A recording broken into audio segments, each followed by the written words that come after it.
All right, welcome back to another episode of Lounge 11 with Femi and Samco. Today is going to be super exciting. We have an exciting guest in the house. But before I get into the guest, man, Samco, how are you doing today? How's your week? Busy, good week. Can't complain or have nothing to complain about for being serious. So good week, man. Yeah. That's right. That's right. Let's jump into it. Like I said, we have a guest in the lounge today. Really one of my favorite guys off the No Fly Zone. You guys have heard us talk about No Fly Zone so many times throughout the course of the season. One of my favorite WhatsApp groups. I've met a lot of great guys on there, and this guy is another one of them. I had the pleasure of meeting him for the first time in London. What is it? 2 seasons ago, went to see a game, and since then, solid guy. To know him is to love him for sure. Introducing Olu, the host of Nigeria Football Weekly podcast. Man, Olu, welcome to the lounge. How you doing?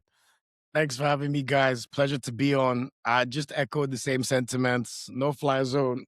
I don't know if I've been there for half a decade now or God knows how long, but shout out to the guys every time, man. I think I've even slowed down on my trolling and too much messaging. That's how you That's know you're true. slightly busy Yeah, or that's what. true. It's Yeah. just life. It's podcasting, and sometimes I Right. can't be asked to fight. But when it's time for the smoke, we're You will always be there. there. But shout out to the guys every time. No, absolute pleasure. It was a pleasure meeting Femi as well. Even Samco, meeting Samco finally in December. Yeah. So it's Right. always good where you could connect the online to the offline. And it's so funny because we'll get into the football discussions, but I was watching João Pedro the other day and I was thinking that was the day we met when we went to watch Arsenal Brighton. You know, when Yeah, he yeah, got yeah, that dodgy yeah. pen.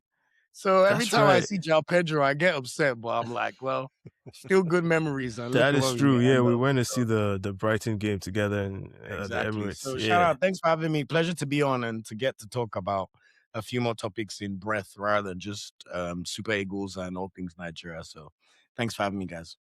You're welcome. And actually, that's where I wanted to start today because, like we mentioned, you're the creator, host, Nigeria Football Weekly. I follow that. You're doing such an amazing job. Congrats on all the Thank success. you What so is it, much, guys. 11,000 subs?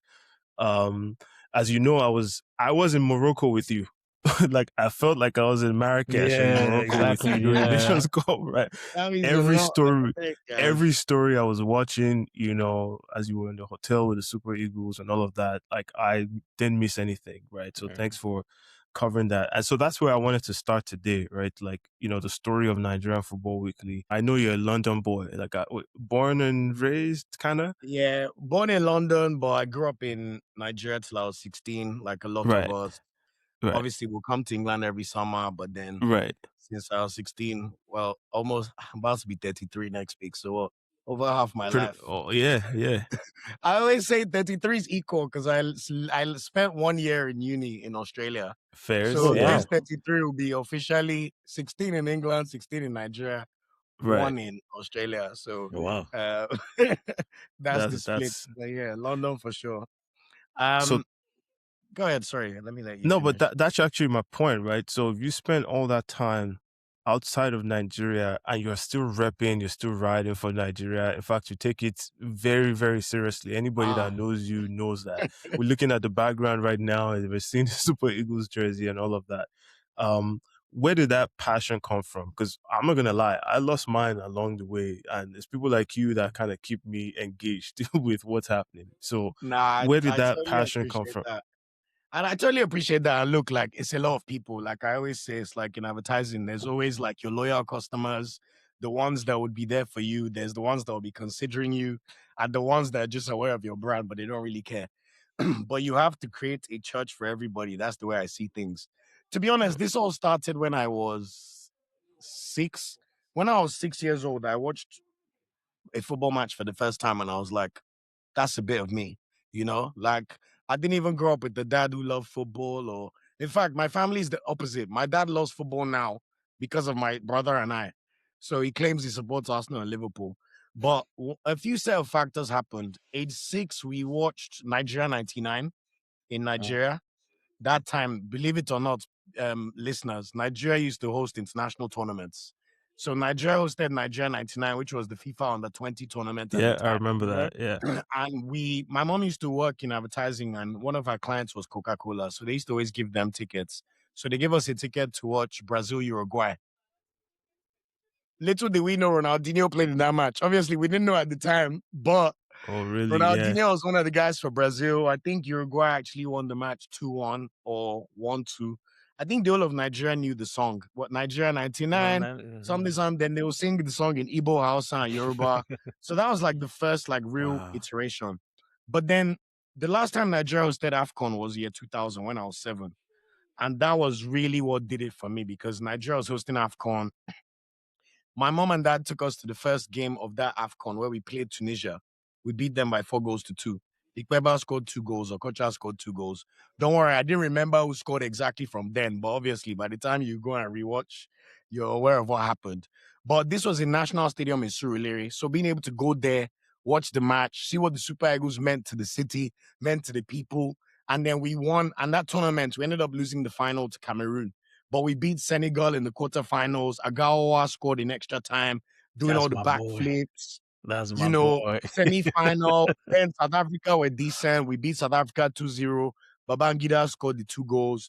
And I remember watching that final with my family friends. And obviously, we lost on penalties.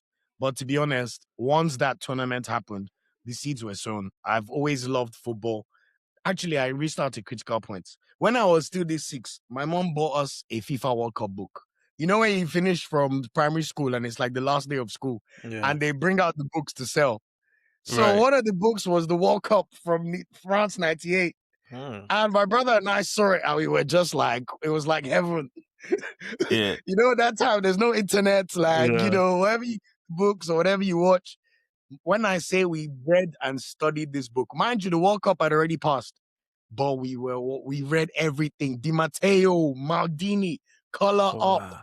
Roberto Carlos, like Scotland, Norway, till today. That's why I know that was Norway's last World Cup. So that was really like 98, that book, and then watching those tournaments. And then year 2000, Euro 2000 happened. I remember supporting France, and my brother supported Italy.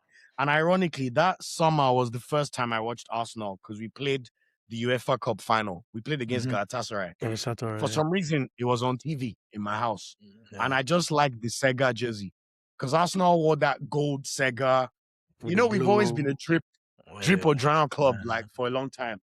But I swear to you guys, we lost the match, but I was like, I like them. And that was it. And then we Yeah. moved to Abuja and started watching the Premier League properly in 2001. Obviously, like the Arsenal. That was so long ago that Leeds United were in the Champions League semi-final. The Mm-hmm. I first Champions remember League I watched. Viduka, and them. Yeah, Alan Yeah. Smith, David Yeah. Batty, Yeah. Rio Yeah. Ferdinand, captain. Yeah. What? Yeah. Nigel Martin in goal. So those were the periods where the football love was really sown. That's why obviously Arsenal, Man United, to see how we are now. But honestly, the Nigeria thing carried with me because I think growing up in Nigeria helped. And then Yeah. also once you then end up in boarding school, I remember even before I went to boarding school, AFCON 2002 is the only time I've seen my dad tell the gatesman that he can come into the house to watch the match. So that let me know the importance of what. Of football. Yeah. Do you get what I'm saying? Like, it Yeah. made me be like, come on, this thing is like, wow, It's big. That's big. football. Yeah. And Yeah. growing It's up there, big. you get the passion of what the Super Eagles means and how it unites the whole country. Then I went to boarding school in Nigeria. I went to Covenant University Secondary School, Faith Academy. Yeah. So obviously, no, everything's contraband, no electronics. But Yeah. when there's football on, we'll all try and find one window space from the teacher's house just to watch the AFCON. Or then Right. Wingy 4-0 against South Africa, AFCON 2004. Okocha's Right. remontada beating Cameroon for our revenge, 2004. So 04, 06, 08, and also the 05 Under 20 World Cup with Mikel. So I've Mm. always just been a passionate football fan, and Arsenal and Nigeria were my thing. Obviously, when I then moved to the UK at 16, I'm English. I've got a British passport.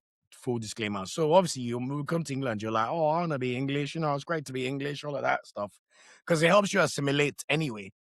And that was all fine. But to be honest, a time came. I don't know if it was when I've always loved the Super Eagles, but I just want to round up on why I started Nigeria Football Weekly. I don't know if it's Brexit, but something happened in London that made me realize that I can't be stupid. Like, we're surrounded by a few people that are not too smart. Because you know, London is like the Lagos of England. Yeah, yeah, But a yeah. lot of the other places in England, it's like some tiny village. It's not even like America that like you have these big So many hubs in big like subs, yeah. Arizona or Everywhere like else, yeah. Texas. England is London or die. Yes, Yeah. Manchester can claim that they mean something because of football and Birmingham, This but guy's gonna get it started. no, I'm being honest. Like just demographics. Like Yeah. what other Yeah. top country in the world No, I or know. top six economy has 50% of their GDP generated from one location? Imagine that in America. It's not possible, you know? So very quickly when Brexit happened, I realized that, man, I can't be ignorant. Like there's a lot of things we have to understand about this society that we're in. And then I used to get really frustrated at the way the British media would cover any player that's eligible for Nigeria. They made it sound like we're a non-option, like we don't even matter. Like I had it for Musiala, I had it for Saka. There's one other player that ended up moving somewhere. And you could just tell that there was not enough understanding or information about what the Super Eagles means to Nigerians. It's the only thing that unites the whole country because we have such a tribalist society. And it's the one Right. thing that brings everybody together. Even Afrobeats, there might be some places in Nigeria, they'll tell you that whiskey is haram. But you see Super Eagles, Musa, Osime from Edo, the Igbo lads, Obafemi Martins Yoruba, it unites the whole country. And honestly, Right. it used to piss me off so much because it's like you could also tell there was a lack of coverage on the Super Eagles because the British media are taking the information because no one's doing the work.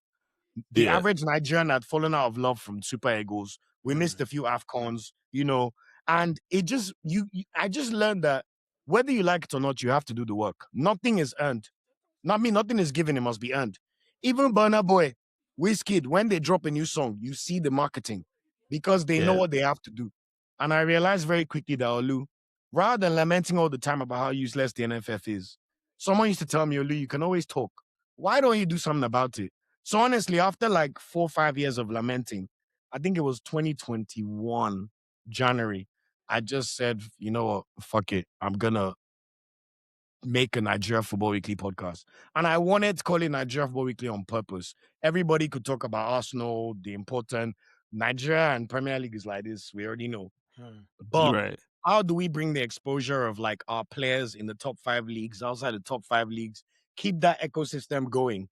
Because when you then look beyond the surface, you realize that, wait, apart from Senegal, in fact, even Senegal, Nigeria probably have the most amount of talent in Europe, both minus their diaspora and also the diaspora. So, what can we do to shape the narrative and make the change? And whether we like it or not, we have to get rid of these old men. And it's people like us with a brain who will be let in eventually. It's a shame that we need to go through a body. But even things like going through media, highlighting performances weekly, talking about professionalism, because you guys live in America, I live in England, we see the basics and the things that just can just happen. So that's Right. honestly what ignited it. And even though for 4 years I would get 100 views. In fact, there was a time I even stopped for a year because I was just like, Olu, this thing is not like even Nigerians don't give a fuck about Super Eagles. But you Yeah. have to stay persistent. And thankfully, after the last AFCON, not the one this year, but the one in Cote d'Ivoire, Yeah. that was when I was like, Olu, nah, man, we got to keep it up. So I started doing it again for a year. And then last year, January last year was when I was like, okay, we have to level up and get the right equipment, background, pay for all these things. Maybe in Nigeria, I could have got someone to frame it for 20,000 naira, but in England, they'll charge you 80 quid, mate. We need to live well, you know? So you get all the Yeah. equipment and all of that. But I'll be honest, it's been a pleasure going through the journey and just seeing the impact of the pod, especially over the last year. Obviously, still humble beginnings, but when you're now at 11,400 subscribers, it gives you validation for what you're doing and be feeling like you're on the right path. And ultimately, Yeah. it's a passion project. So it's nice that it's blowing up and people are talking about it. But Uh, we know that we're nowhere near where we could be. You know, there's the 50,000, 100,000. Even being able to live off this ecosystem, I'm not quite there. But that's where the passion for Nigeria came. And ultimately, I love the fact that even living in England, I have my identity. I love that I'm Nigerian. When I hear go back where you came from, I'm like, we're not going nowhere anyway because you're dumb. But even if you weren't, my name's Oluwaseun. I know where I'm from. And they'll Right. celebrate me well there. So that was Yeah. literally it, bro. And the rest is history, as they say.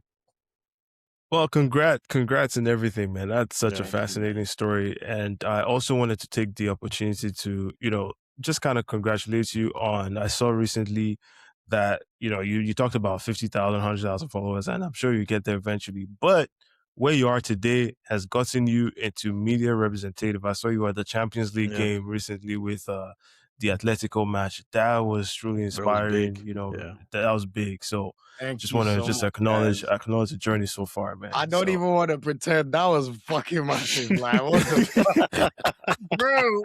When they sent me the email, I emailed them like 2 weeks before. I thought they're not gonna reply me. Like, they're like, "Who's this guy?" And then the Friday before the game, I get an email in my inbox. Friday, I'm like, I acepciones in Spanish anyway. hablo I, español.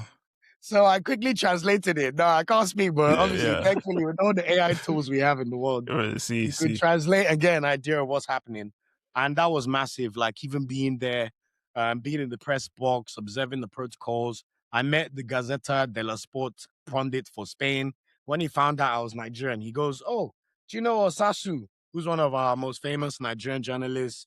He started following me. I met some guy who wrote for Marca, which is like the daily in Spain. Right, right, And right. just seeing like the look man love and being there and being able to soak it in, go to the media zone, see the way all the photographers are doing all the work.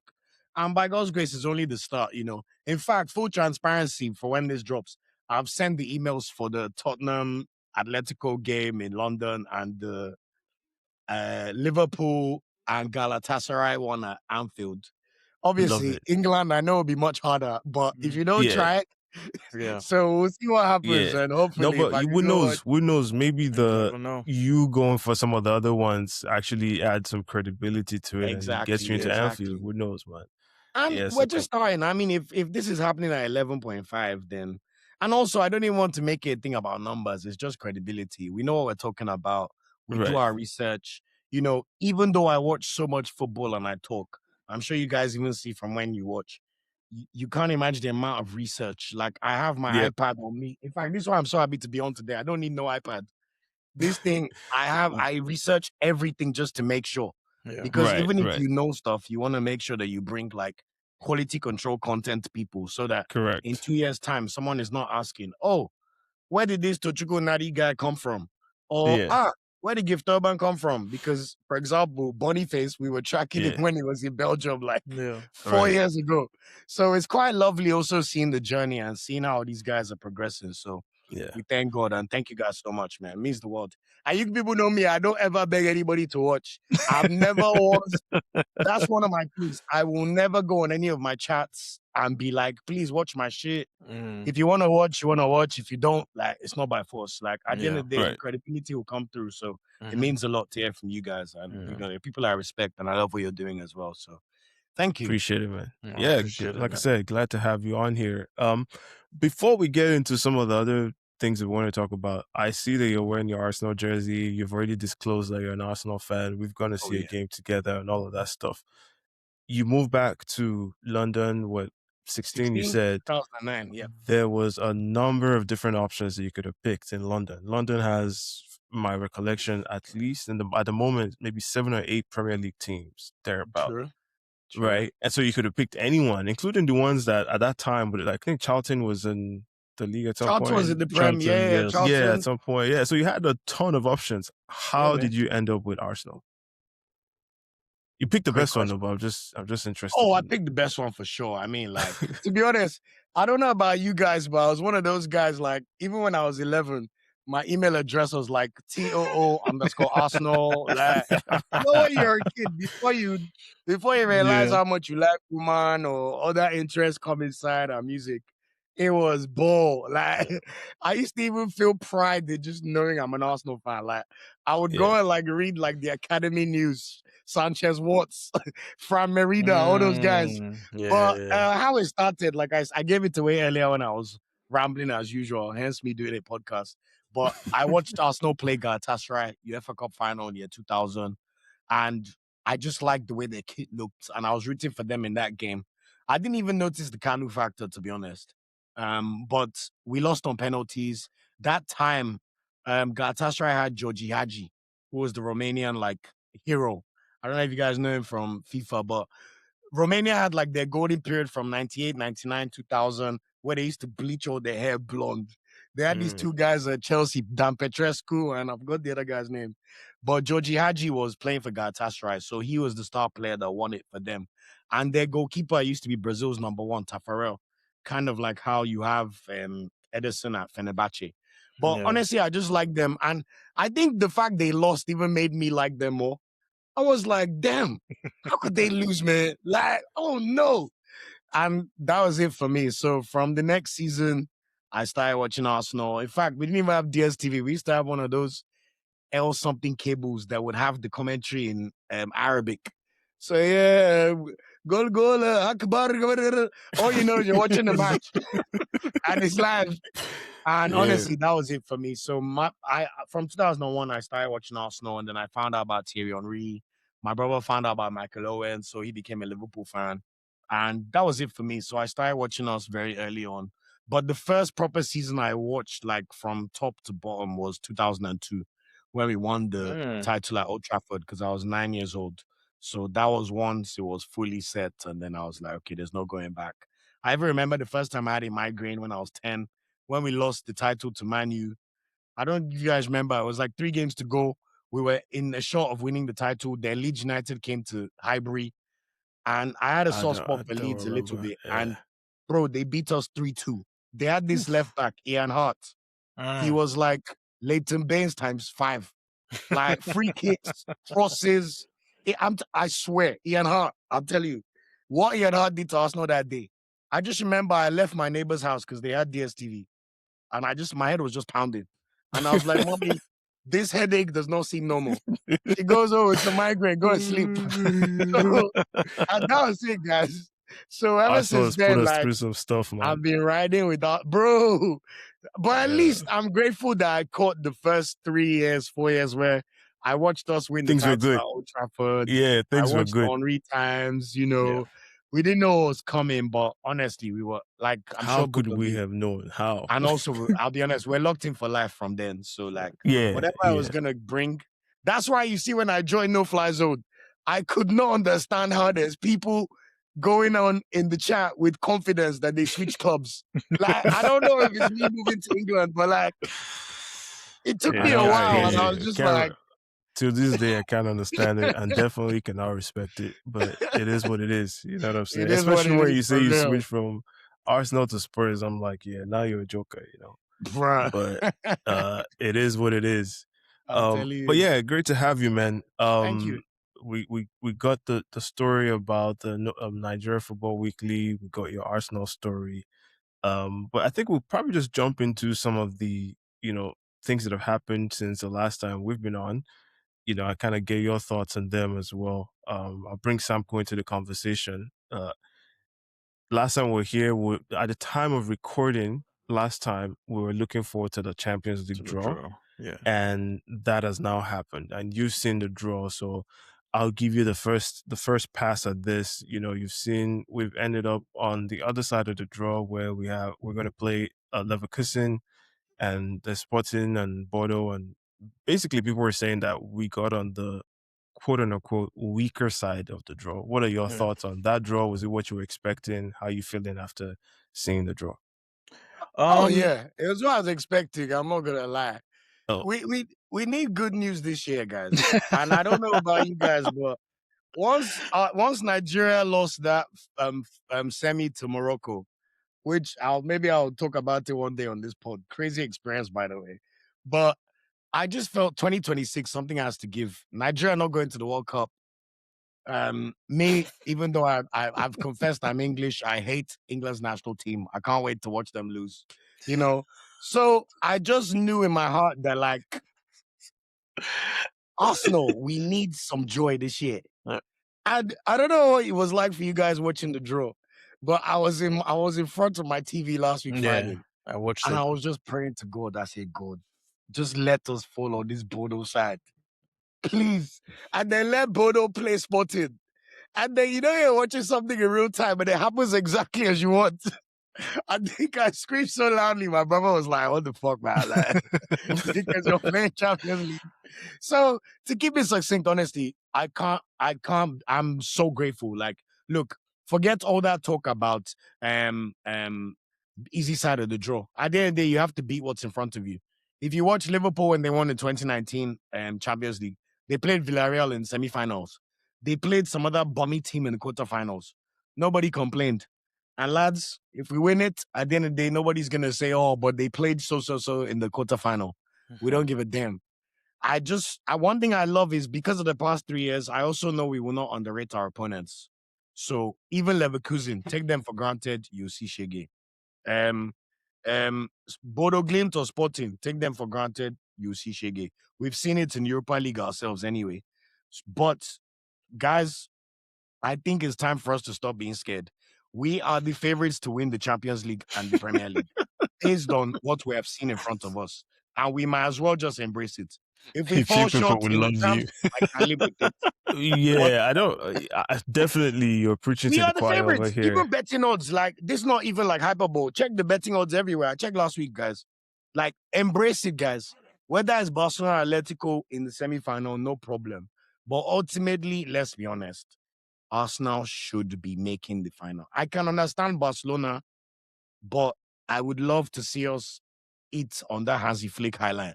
I think it'll be Martinelli food. So all in all, very grateful for the draw. But of course, football is not played on paper. And I'm really excited to watch the games and see how the boys can prosecute these fixtures. And we are going to play the second leg in every single round at the Emirates. I think that's a huge advantage for us. So let's see how it goes. Bring it on, bring it on. These next 4 months might be the best. Let's go. Let's go. I have a feeling we're about to have our longest episode, and I'm here for it. Anyone. I'm here for it. No, I didn't watch the draw because I live on Pacific time zone, so this things happen super early. But I actually like it that way. So when I wake up, I'm just checking the group chats, and I already know something has happened. Like I woke up that day, there was like 100 messages across all the different group chats, so I knew something had obviously happened in our favor. But Samko, over to you. You've heard what Olu had to say, and you know who we're playing. What are your thoughts on all of what he has shared so far? Yeah, I was very excited for the draw. I got the opportunity to watch it. For me, it's like, before you go into the draw, you have this image of the kind of team you would like to play. Just like Olu said, you want to be on this side of the draw. And what was funny was the night before, I can't remember the website I was on, if it was BBC or something. They had one of those, like, those prompts where you can actually do the draw yourself. Oh, And man. yeah, and I actually did my own draw, only for me to watch the draw the next day to a T. Literally everybody I paired with everybody. Literally, that was how the draw came out. Wow. Every single person, because it was weird because I was like, yeah, I want all these guys on this side. I know these guys on this. I know these guys on this side. Like, I remember pairing Atletico Madrid with Spurs. Why? Because I just wanted them to be out. So I took Galatasaray to the other side. I put Liverpool, every single team to the T. But I was very pleased with the draw because, yes, a lot of people are going to come out and say what it is or whatever they have to say. But people also need to realize that Arsenal earned that draw, right? They finished top of the table in the Champions League. 8 games, no losses, no draws. I think they scored the most goals, I think. Yes. Right? I think we had the second most clean sheets, but we had the best defense. So in so many metrics that you want to look at it, we definitely did earn that draw, right? Some people will come out and say, oh, but last season, Liverpool got PSG in the round of 16. Yes, they did get PSG in the round of 16, but that was down to PSG's situation because of how they played. Just right? to help you, we did score the most and we Scored the considered the most. least. Exactly. Yes. Right. So in every metric, we definitely did earn that draw. Right. Last season, Liverpool finished top. Go look at where PSG finished. PSG had to go through the playoffs and they found themselves in the same situation, just like we did. It's not going to be my problem for other teams that did not do well. Right. For example, when you look at Manchester City, if Manchester City did a little bit better, they would have finished where Liverpool or Spurs finished, and they would not have to play Real Madrid. If Real Madrid did a little bit better, they would not be playing Man City. So when you just look at it down the table, that's why for me I say Arsenal did earn our position, right? And I'm very happy that we got to that side of the draw because in Europe, in the Champions League, if there's one thing or two things I've always said takes you a long way in that competition is moments, but the luck of the draw as well, right? If you're able to get yourself some good oppositions that pushes you forward, that is something you should be happy about. But I've also believed in a lot of games in terms of the Champions League that moments get a lot of these teams through, right? So I'm definitely happy with the draw. I have no complaints. Whatever cries people have to cry, it's okay. Arsenal have paid their dues. You remember the times we played the Bayern Munich, Barcelona's, Bayern Munich. Like we have been in this competition where we have played the best of the best. Last season we played Real Madrid and we played PSG. So now that I've gotten an Olympiacos, I mean, no disrespect to them, they definitely earned their spot as well in this draw. And whoever wants to just look at them and think it's just sorry, not Olympiacos, Leverkusen. Whoever Leverkusen, want to look Leverkusen. at them and think that you're just going to walk over them. I don't look at it that way because guess what? This same Leverkusen played Manchester City this season. They beat Manchester City, and I think that game happened at the Etihad. Bodo Glimt has played Man City, Atletico Madrid, and Inter Milan in the Champions League this season. They beat all of them. So everybody has definitely earned their spot where they find themselves today. So again, I'm happy with the draw. I'm happy on what side we got on. If you ask any of these other fans or these other clubs to switch their position with where Arsenal have right now, I don't think any of them will be saying no to that offer. So, yeah. Fairs. Yeah, I don't really have too much to add to what both of you have shared anyway. So those were kind of my thoughts. I think I was a little bit more I'm getting into like the phase where look, other teams don't want to play us either, right? So I didn't really spend too much time trying to figure out who we play. I think other teams are probably doing that as well. I think we kind of had a rough sense of who we weren't going to play, and the only team or I think there's only two teams I didn't want to see, to be fair. At least this early, Bayern Munich, and we couldn't see them anyway. True. I think PSG, we couldn't see PSG, right? And with that, and I don't think we could face any of the English teams this early in the knockout, Oh, no, you right? can. You can So, actually. oh, you can?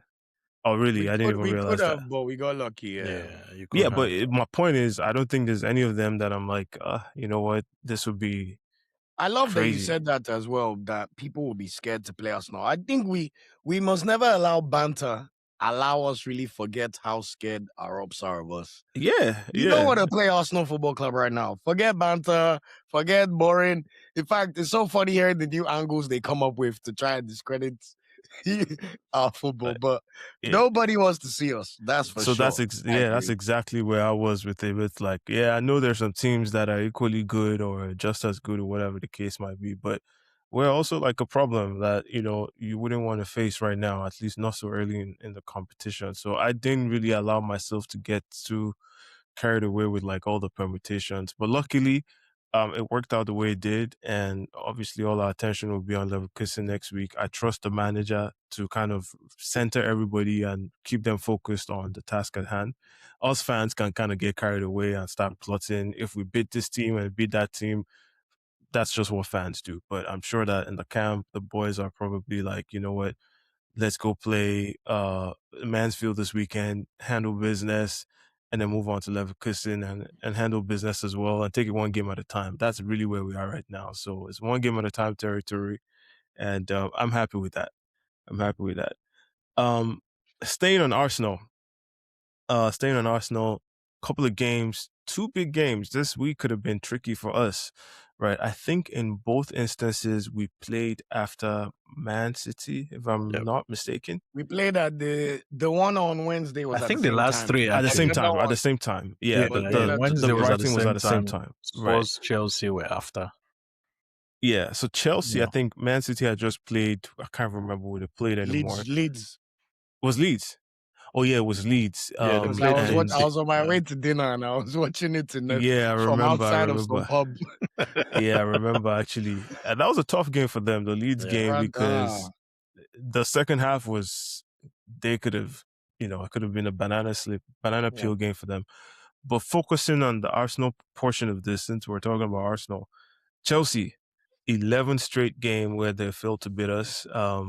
The fourth one this season, I believe. Yeah, 3-1, 3 wins, 1 draw. It wasn't actually that pretty of a game. I think it was 3 goals, set pieces, but ultimately 3 points. Um, Although I don't know if you want to take this one first, but your thoughts on that particular game? I mean, very exciting. Like, what's there to say? Like, one thing I like about Arteta and the way we've been performing these last 3 seasons is our bounce back ability effect. You see, even the confidence you used to say, like, you trust Arteta for the Leverkusen game. Every time we've gone on a blip, we've responded with like a 5 game winning streak or just something that just calms the fears, basically. Mm-hmm. And honestly, after our draws against Brentford and Wolves, Right, obviously panic station was beginning to set in. But of course, we always have our dearest Tottenham to renew our energy. Doctor So Tottenham, we got to play Tottenham, smash them. Was it 4-1 4 in their 1. own Yeah. house? 4-1. Even Gyökeres was looking like he can play against a low block. That's how shit they are, you know? But for you to then go from that Tottenham game and you're playing Chelsea at home and then Brighton away, I love your, like you said, banana skin games, Bruce Banana vibes. But when you then see this, our ability to lock in and just get the job done, no matter what people are saying or how they try to discredit us, it gives me so much joy and so much confidence. The Chelsea game I knew would be tough, and I have to admit, Chelsea played better than I expected. I think Rossinier has got something going on. If the media can just try not to discredit him, because João Pedro, especially, and Reece James, I thought they really put us through it a little bit. But did I ever fear we'll lose? No. I thought we may draw if we don't take our time. But to see how quickly we scored with Timber and forget all that pressure once we got to 10 men. It was always going to happen in some games. But what I even love better is the mentality we showed against Brighton after that. I don't know if against Brighton yet, but just Yeah, to we'll get into combine it, Brighton shortly. Yeah. then see us get a clean sheet. Mind you, as all three of us here know, Brighton have been a bogey side for us over the years. From time to time, they'll get a win over us or a draw. In recent times, yes, we've been beating them, but for us to go over there, get the clean sheet, win 1-0 to the Saka goal, open goal. In fact, at no point did I think we were going to lose the game or draw. But to then have the additional benefit of checking the City scores and watching it on the iPad, and then obviously because of Ola, I also noticed he got the pre-assist for Gibbs White's first goal. First So I could goal. say on the Yeah. episode yesterday. But then, bro, when I saw the Elliot Anderson goal, I started going, wait, hold on. So in the next 20 minutes, you're telling me we could be 7 points ahead of these guys. And even if they win their game at hand, it's 4. But you know when it's too good to be true and you're trying your best not to get carried away. Because we've seen City score these last minute goals. So even after our game ended, the City game was still going. I turned the TV to the City that game last and I saw that shot. last chance. Bro. You guys Yo, try, Messi, man. I turned I off don't the watch those City game games. because you I didn't was watch watching it? the Arsenal game at Bro, the I same had Once to time. Arsenal watch is it, done, I man. went I to turned around. Newcastle, and I won't get myself into watching that That first is the 15 problem, right? minutes. Because Yeah, I it's won't do like, that. first of all, I'm going through man, I hope we don't do a Sunderland or an Aston Villa in the Brighton game. So that's a lot of pressure in Bro. itself. We are dealing with a lot of like, oh my God, let's hang in there and just see this thing out. Then to take that over to the City game and invite new pressure, like I'm like, nah, I'm not gonna do But I this to think I myself. was more looking forward to because I did not expect them to draw. So the moment it was 2-2, you're just thinking once Nottingham Forest equalized, City scored straight after, I was like, this is a waste of time. But Yeah, then because it's in England, it was on TNT Sports. All the games for this week, Yes. right. midweek, were on TNT. So they'll show you the goals in the little box preview. So once I heard the notification that, wait, Elliot Anderson has equalized, they showed the goal. And it was 18 minutes to go. My brain was just That's a going through the long time at the possibilities. Etihad, That's a though. long Oh, bro, time. are you telling me, bro? That's a In long fact, I time was at the so Etihad. sure Man City will end up winning. But Yeah. I have to admit, once they blew the whistle and I looked at the fixtures and I looked at the fact that Chelsea still have to play them at the bridge, I'll be honest, guys, I finally used my cocky mouth to say it's done. So it's I'm funny not. how quickly things can change in a week, but that's how I'm feeling now. Things can change back, I'm always on the one game at a time kind of guy, but That's me, obviously, but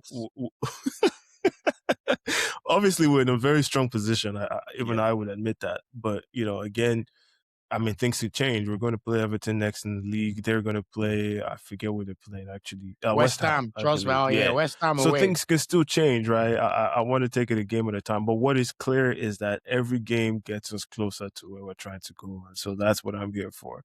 But you already touched on Brighton, so I'll bring Samco back into the conversation. Samco, Brighton, you and I talked about it last week. I said that game I think is going to be difficult. And it was actually quite tricky. To be fair, they were the better side if you kind of look at like all the offensive stats that the coach wants to kind of call out. But before we even jump into the game had a lot riding on it because the manager, Brighton's manager, had already started talking about Arsenal are the king of time wasters and stuff like that, which I thought was bad form. And then into the game, throughout the game, I know I texted you, I was like, why is this guy standing by the ref, like literally every ball out? And then at the end of the game, he gave a press conference that I think everyone has heard by now, talking about Raya going down 3 times in the game and, you know, us wasting time on restarts and him not wanting to win the game like that. Let's first talk about the game from your perspective, Samko. Obviously was 3 points that needed to be gotten there, and we did it. But how was the game from your perspective before you jump into the Brighton managers discussions? I mean, looking at it from the Arsenal side, I would say it was a very sloppy performance from Arsenal. Like, at no point in time were we able to put in 4 or 5 passes together or even have a good control of the game. But it's when you actually, because I went back to watch the game like I usually do, Brighton were actually not they were not even the better team in that game, right? The game was literally just people passing the ball and running around the pitch. There was at no point did Brighton actually threaten Arsenal. It was just one of those games where a team has a lot of possession or have the higher possession, and everybody goes with the narrative of, oh, they were the much better team, right? So I think it was especially from that of Arsenal, I think it was very, very sloppy from our end. But again, professional job. This is the squeaky bomb time that we always talk about. We've got to go very early in the game. And the next thing you're trying to do now, it's literally control it. At the beginning of the season, a lot of us used to talk about how Arsenal or Mikel Arteta has emphasized on how much he wants to control games. This game shows you why he wants to control game, because we didn't have any control on this game, which means at any point in time, something might just move left, right? Coming to that of the Brighton's manager, yes, I mean, anyone that is used to the Premier League, he's a whiner. Like, and this is not even just against Arsenal. He just loves to complain. Talking about Arsenal taking so much time to restart the game or get the ball in position. What's funny is that he didn't come out to say how many times Brighton fouled Arsenal players. So why do you think there was a restart in the game? Every restart or most of the restart in that game had to do with a free kick or foul that was committed by a Brighton player. So literally your players are the one having to make the game stop, restart, stop, restart, stop, restart. And again, I don't understand what do you want from my team to do? I'm winning you 1-0. I get a throw or I get a free kick. What? I should just put the ball and boot it to you. What exactly are you expecting from? Like, what are you expecting from me, right? So I think, again, it shows his inexperience as well as a manager. Funny, you look at his press conference and he said he doesn't want to win anything playing that way. I saw that. I literally went into the table. I literally went into the table and I saw this guy. You've won 9 games.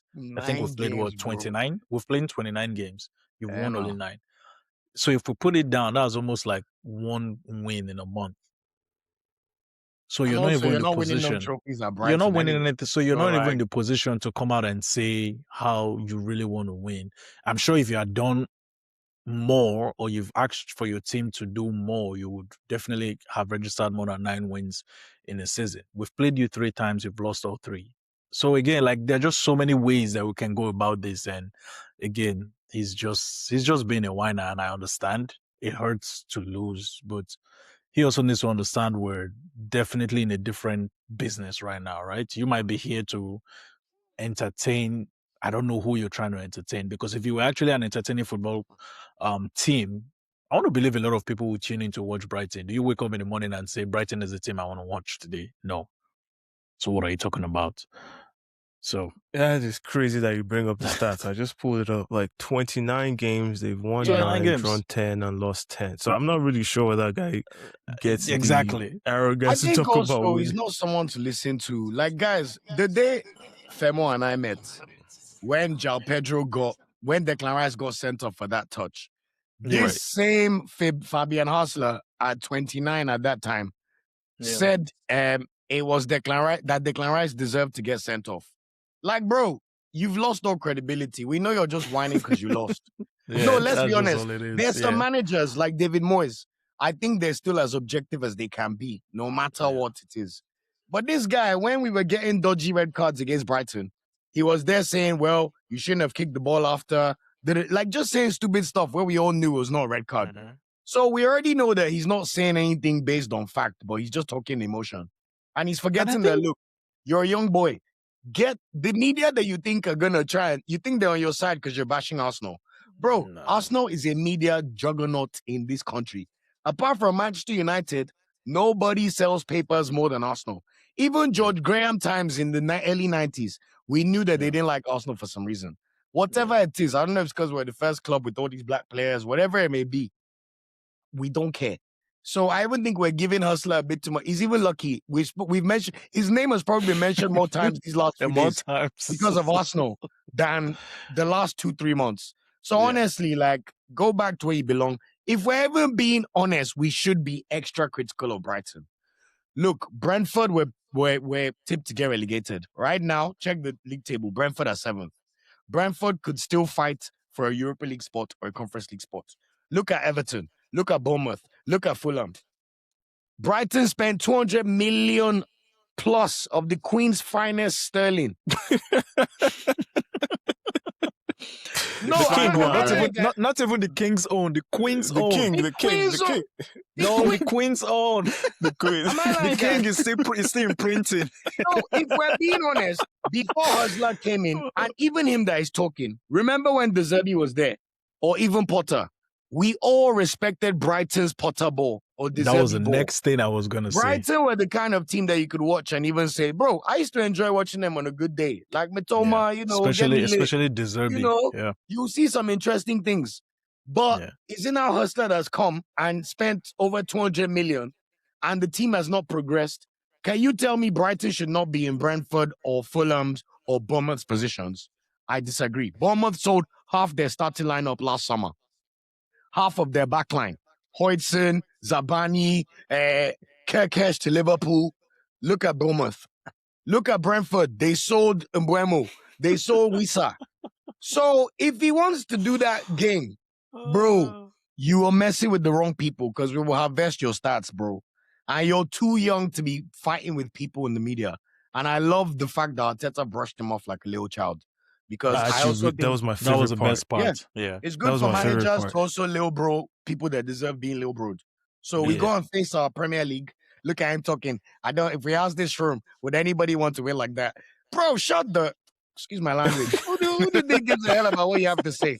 So annoying, man. Very annoying guy. No, that's exactly how I feel about it. I'm like, first of all, you're not even in a position where anyone's expecting Brighton to win anything. So now I wasn't even aware of their win loss numbers until Samco brought it up. So it's like you've won 9 of 29. So you've basically not won more than you've won. So I don't think you're in a position to be talking about how you want to win. Like the Premier League is a results-based business. So if you don't win, you will be out of a job pretty soon. And right now, what the numbers are showing is that you've won 9 of 29. And to Olu's point, you have all of these different teams with lower expectations, lower resources in terms of what they've spent, who are outperforming you. There are serious questions to be had. I think what I really hate is sour grapes. If you've gotten beat, you shake the opponent's hands, you kind of look in your team and reflect on what you could have done better, and you move on, right? You've played Arsenal 3 times this season, you've lost all 3. Why is this the one that you're choosing to pick out and you make such a meal of it, right? With 8 games to go. You've never been in a position where you're playing a game every 2-3 days, in 4 competitions. So you don't know the expectations that come with that. So you shouldn't be talking about that, right? So, I just found it really interesting that he had to say all that. Because I think the other thing I was going to bring up was when you look at the average time that the ball is in play this season, I don't know if you guys have taken a look at that. Like, it's actually down Brighton are across the second, board. Abby. Dude, And then I it's saw like one stat that everybody Brighton are is right second. around that 56 minute mark. And I think it's only a few percentage seconds that differentiate Arsenal and Brighton. So it's like, I don't really know what this guy's talking about. You talk about Raya not picking up the ball or not playing, like staying on the floor. It's like, bro, the reason Raya was on the floor was because your player, the first instance, your player stopped the restart of the play and required the referee to get involved. So, of course, there's going to be a stoppage in play. Duh. The second time, I believe,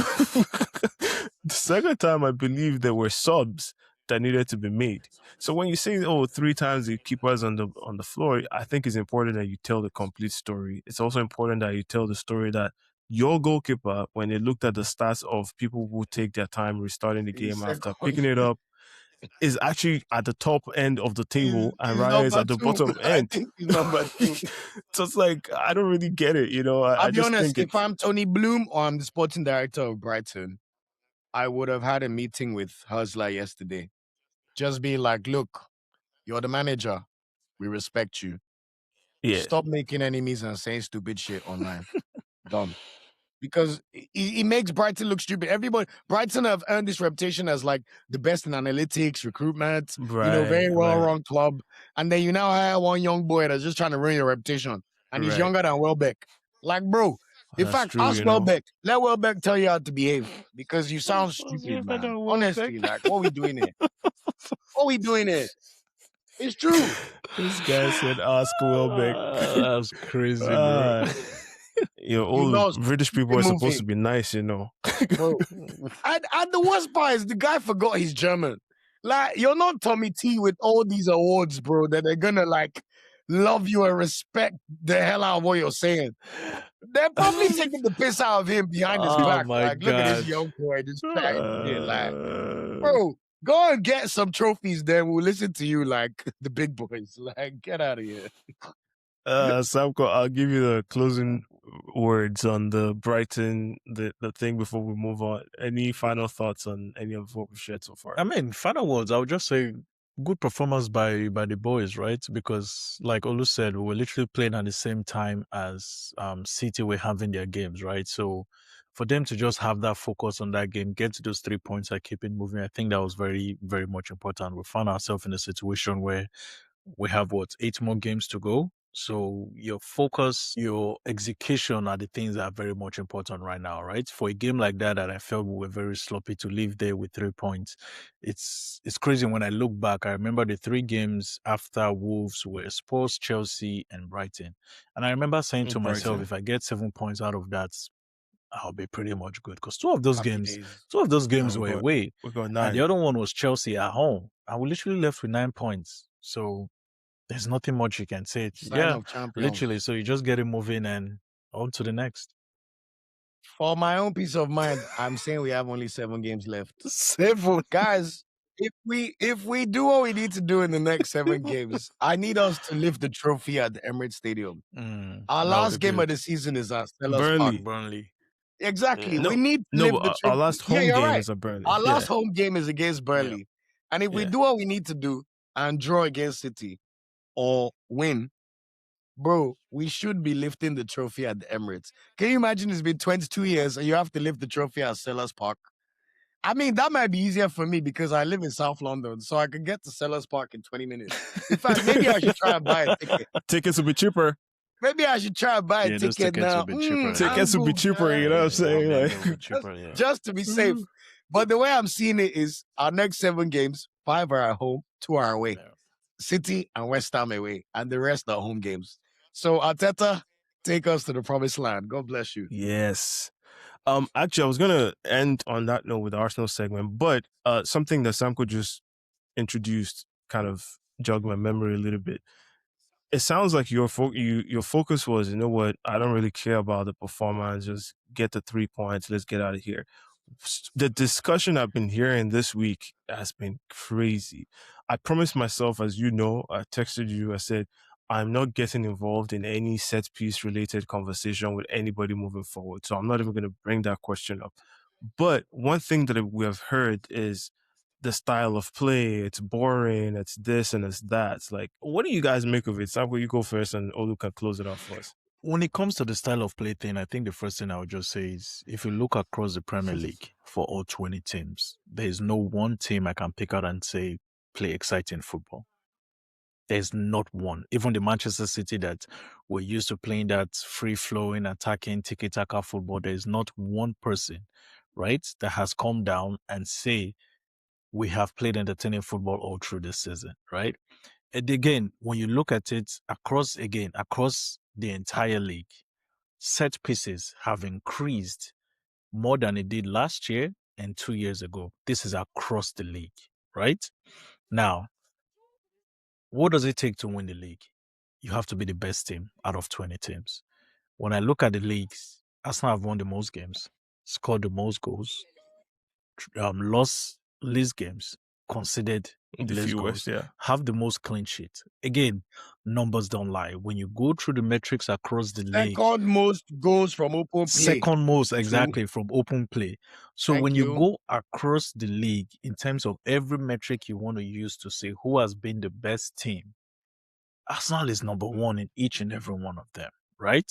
Again, the open play were definitely second. But most metrics you're going to look, Arsenal is either top two, top three, max maybe top four. But it depends on what you're looking at, right? Again, when people come down to this style of play, I think a lot of us are now programmed to thinking there's only one way of playing football. I remember when I started watching football, when you're looking at the Benitez, Arsene Wenger, Ferguson, Redknapp, David Moyes. These are the guys that, if you remember, each and every one had a different way of playing football. And Style. it was Yeah. still beautiful to watch, right? Then moving on down the league, so much money has come into the league. The Premier League teams are able to get some of, if not most of the best players in the league, best and tactical managers in the league. So when you look at it, it's like, what exactly are you looking for? If you think that Mikel Arteta or my club, if you feel is our responsibility for us to entertain you, brother, this is not a UFC or a boxing fight. Everybody is here to compete for something. And if we even bring that boxing or UFC fight, if you look at it, everybody also have their way of fighting. Everybody have their way of getting an edge over their Mm. competitors. So I don't know what expectations you guys have from this team. I haven't or have never been the type that believes in one style of football. If there's only one style of football, guess what? It's going to be boring. Mikel is up against a Pep Exactly. Guardiola, who a lot of people consider the best, if not the best manager of all time, right? He came into the Premier League and created a certain way to play. If you want to beat that guy, do you think it's wise to beat him in something that he has mastered and he has created and brought to this league? You can't beat him because he's the creator, he's the originator of that particular way of playing. So for you to get an edge over him, now you have to bring your own style into it. So if people are going to keep crying about style of football or it being boring, I keep telling you, if you're looking for exciting football, go watch Ligue 1 or the Bundesliga. The Premier League doesn't give you exciting football that most people think that they are looking for, right? If you even go watch La Liga, for example, or the Italian league, I guarantee you, you're not going to get entertainment. Germany, France, you'll find entertainment. England, that's not going to happen. So that's my take. Yeah, I agree with you 100%. I honestly I don't even know who they're talking to, because if you ask a lot of Arsenal fans, I'm entertained. I think I'm entertained in a very different way. The intrigue of what could happen, the suspense of how it happens, all of that is still entertaining to me. But I think Maybe what's we also need interesting. we What need to explain to them how excited we get when we see a corner and Gabriel's do you about to like understand? Do you get when you it? see Like, Gabriel's body shake. but I Also, think the key when you're thing done, bro, also when you're done. is, if you think about, like, I don't find Everton compelling to watch. I'm just throwing a name out there: Everton, Sunderland, whoever. And guess what? I don't watch them if I don't find it interesting. You don't have to watch the Arsenal games. There are 19 other Premier League teams, over 700 and something games that Arsenal is not involved in. If the Arsenal one is not your cup of tea, don't watch it. just don't watch it, Simple. right? Go watch something else, Olu, over to you to close it out Nah, first. just to add on that, like also, I think it's just typical people being disingenuous about Arsenal. Guys, how many years did we watch ourselves play the sexiest football in the land? Post I our get punched in the superstars. mouth every time. They broke our leg. They broke Diaby's leg, broke Eduardo da Silva's leg, broke Aaron Ramsey's leg. We were Oh always wow, called the you're weak going in. ones, playing sexy football, getting palmed away at Swansea, getting palmed away at Bolton, go and chop 6-0 from Mourinho. How many years did they call us soft and weak? Brentford, when they first came to the Prem, remember that first game, Very 2-0, first game. where we had Rob Holding and Ben Leno in goal. Like, bro, I'm telling you, I can't wait for us to win the league because I want to see the next angle because we're going to have to be given the respect that we had when Henry and Co were here. And I want to see the new angle they'll use. And mind you, we've not sports watched. We've not sports watched at all. We've done everything the right way and grown organically, gone to the bottom. Mind you, our bottom was 8th. Some of our enemies, their bottom is 17th, 16th, 14th. Relegation, inshallah. Bruh. So I find it so hypocritical. That's why I don't even want to give it the time of the day. Guys, even a few years ago when we lost our first Prem title, they called us naive for the way we ended up losing some of those games. So what do you mean now we're pragmatic and we're one of the best teams at locking up and we have control and our rest defense is literally the best in the world? We've not considered a counter-attacking goal in literally like 3 months. And you want me to complain about that? Guys, let's be honest. There was a time we used to rock up to watch games where we'll be scared for Arsenal, when we play Bayern in Champions League. Now, like you said earlier, Femo, you Arsenal play any team, I do not care who you are. I'm not watching that game scared because I know 50-50 Arsenal can beat anybody. So miss me with that nonsense. And also in the Prem, how many times did people start locking up with this low block in this way? The amount of times that when we're playing free-flowing Vavavoom football, we scored 91 goals. Remember, we even scored more goals than the Invincibles 2 seasons ago. So I find it so disingenuous. Even this season, we've almost scored 100 goals, all competitions. Or we're close to scoring 100, if we've not already hit 100. So guys, it's just sour grapes. I love the way you said that. Ignore all of them. In fact, who are we playing next? Everton. Give me 2 more headers. Yeah, I want 2 more of those. What to LeBron James? Yeah, give me 2 more. Give me 2 more. Let's go. It's just rubbish. This guy is worse. Oh, because you guys think I'm right. You guys know me, but I'm best with my words. Worse. That's why I calm down for peace sake, because if I get back, give me 2 of those. Give me 2 of those. All right, I love it, man. Yeah, we can wrap it up there as far as the Arsenal discussion is concerned. So we'll turn our attention to some of the other games around the league. United, Manchester, the Manchester flavor.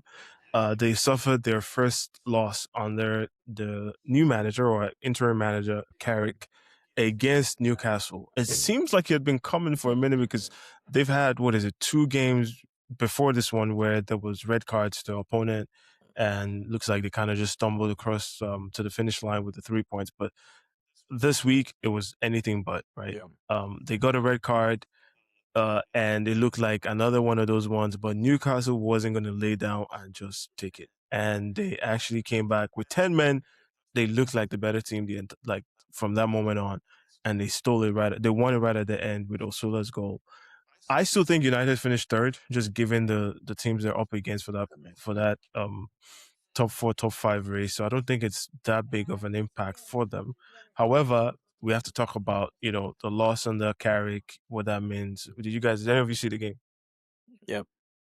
I saw the last 10 minutes. Wait, was it the same day as ours? Oh, yeah, it was the same day as us. So, yeah, we tuned in as soon as we right done after with record. I had to do members only live stream, but I was watching the second half on my screen. First of all, big up the Niger boy, William Oshula. He's eligible to play for Nigeria, by the way. Of course, I know that. But he's born in Denmark, but his dad's Nigerian, Edo State. Yeah. In fact, there's that's even why the guy videos was of cooking. him He was cooking egusi and stuff now. Whatever there's he was even a cooking. video of Aroko Dare teasing him because they clocked the highest sprinters in the Prem this season. Oh, wow. And he was number 1. Aroko Dare was number 2. So Aroko Dare said something like, calm down. He now replied that, Niger boys know they carry last or something like that. But I love it. He needs to score a few more goals for me to angle for him to come to the Super Eagles. But I mean, I would always dine and feast on United tears, honestly. Like, it's great to Dynam see. fist. I just like, This This guy's guy killing me said that today, man. I just, Fist. absolutely. I just told you the first time I had a migraine and the reason. Like, this is beef for life, you know? But honestly, it's good to see United humbled slightly. You're right that I also like the fact that they've improved. I think they'll finish third. But it was a good reality check just in terms of, you know how United fans are now. I'm sure you've seen the tweets. Oh, if Carrick was here from the start of the season, we would have competed for the title. It's like, who are you? Like, can you relax? But I think it was a nice dose. And let's be honest, Newcastle needed that win. You know, yes, they have Barcelona, but they're currently 12th in the league. They need to start racking up points because they're unlikely to make it. Newcastle are not going to win the Champions League. And top five look like it's already gone. So unless they can magically like claw back points, they need to sort it out because their form at St. Right. James's has been interesting. But to see them rising for Man U, fantastic to see. I guess from a Man United perspective, just to wrap up, I've been pleasantly surprised at the resurgence of Casemiro. I think if I'm Man United, I will swallow my pride and give him a 1-year extension. All this because I'm not sure the people they have will necessarily like. I can see them signing Elliot Anderson. It feels like a very Man United signing, but I think they still have enough to end up third. But it's good to see United get some humbling moments because they have nothing to play for as well. So we'll see all those cup merchants. You know, United, they're now on a bit of a drought. But I thought it was a good game and a good advert for football. And shout out to the Niger boy. But of course, we'll track him when he declares for us. If because he's not Nigeria, he'll be choosing Denmark over. I'm sorry. I can understand Spain, but Denmark, you didn't mind me. Come on. Samco, I don't really have much on the United segment because I think I've said all I had to say last week. Have you guys noticed since Arsenal have been first and second, you don't really bother with like the people beneath you? I don't know about you guys, but I just all these our hopes are like Samco, this guy we brought to the lounge is different. No, and people would think we're the ones that are bad. No, I'm actually being genuinely honest, guys. Have you noticed that you don't worry about these ops as much? But when you say worry, what do you mean? You're like, well, what do you mean by worry? Like, like I'm still watching, but I'm like, those are not my. That's not my headache to worry about. This guy's different, bro. Real shit. Just go Man City. Good luck to you all. Yeah. I mean, I got to see. It's because Femo just said he doesn't have much to say. Yeah. So I'm echoing his sentiment because in his heart too, he feels like that too. He's like, bruh, what do I really need to say? Like, I'm top of the league. I'm about to win the title in 22 years. Like, you can't see me. My time is now, man. Like, bro. I can't be arguing low lives. Like, I'm sorry. It's internet that ought to be matching. All that ought to be relegation zone. Like, come on, man. Like, oh shit! See you next year. Don't kill me. Nah, for me, I saw, more of the second half, and like when the other games were off, I was able to watch the game, right? And I think in general, they actually had a poor performance. I know the likes of, what was his name? Boemo wasn't having a good game. Cunha really didn't have a good game. I don't think Bruno as well wasn't at his best, especially when they got a man down. Sorry, when they got a man up, you would expect, okay, from now, Manchester United would just take the game and, try to secure whatever points they could. But for them to go from drawing a game that they could definitely or potentially win based on the number of players on the pitch to lose the game, that definitely felt like a gut punch for them. And again, like you said, it's definitely a wake-up call, because if there's one thing about the top four race, like I always tell people, I said the top four race is always filled with teams that are very inconsistent. And I think we're going to see that between now and the end of the season, right? They've had a good period where they've won a lot of games and everything. And if you look at it, on the 2 periods they've lost or they've dropped points since Carrick came in, those were the moments where they played 2 games within the span of 4 days, right? But like I said, when it comes with the top 4 race, everybody's always inconsistent. I went to look into the fixtures. Manchester United, Villa, Chelsea, and Liverpool, who are fighting for those 3rd to 5th position, 3 spots. they all play each other. Each and every one of them. Nice. They all play each other. So again, that's going to add to the excitement and the inconsistencies of the top four race. So it's going to be interesting to go because they had an opportunity to create more lead. If I want to believe they are tied with Villa on points and then 3 ahead of Chelsea. Yes. Yes, right? Yes. Let's yes. take a look. Yeah. Yes. Villa and Man U have 51, Chelsea and Liverpool have 48. Chelsea and Liverpool 48. So think about it. That is It's because game swing. It's because I did show yesterday. bro. That's I'm not literally a trying to do one this. game swing that can switch out in no time. And for the fact all of them have to Yo. play each other, that tells you that there's so much drama to this third to fifth race. So I'm looking forward to it. You know what? Maybe I jumped the gun, I because kept trying to stop you last time. Like, bro, I don't know if you pump these brakes, man, because you were giving Manchester United third. I'm just like, bro, like, no, but no. But the picture Mhm. looks close. I agree. Yes. I concede that. Yeah. The reason I did. expressed my Yeah. my thoughts around it, Um, and it was around Villa. I don't trust Villa, and Me I think too. what we've seen from Villa Yeah. since then kind of suggests that we shouldn't trust Villa. Yes. Now, Yeah. what is crazy is how close Chelsea and Liverpool are to United, and and Villa. that is where third could be on the. Yeah.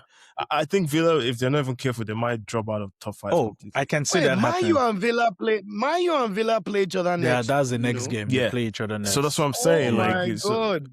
They play each other next. This can still go any way. And also, guys, this must be one of the few seasons where, like, with 8-9 games to go, there's a title race, there's a top 4 race, there's everything a is Europa still League on the race, relegation race.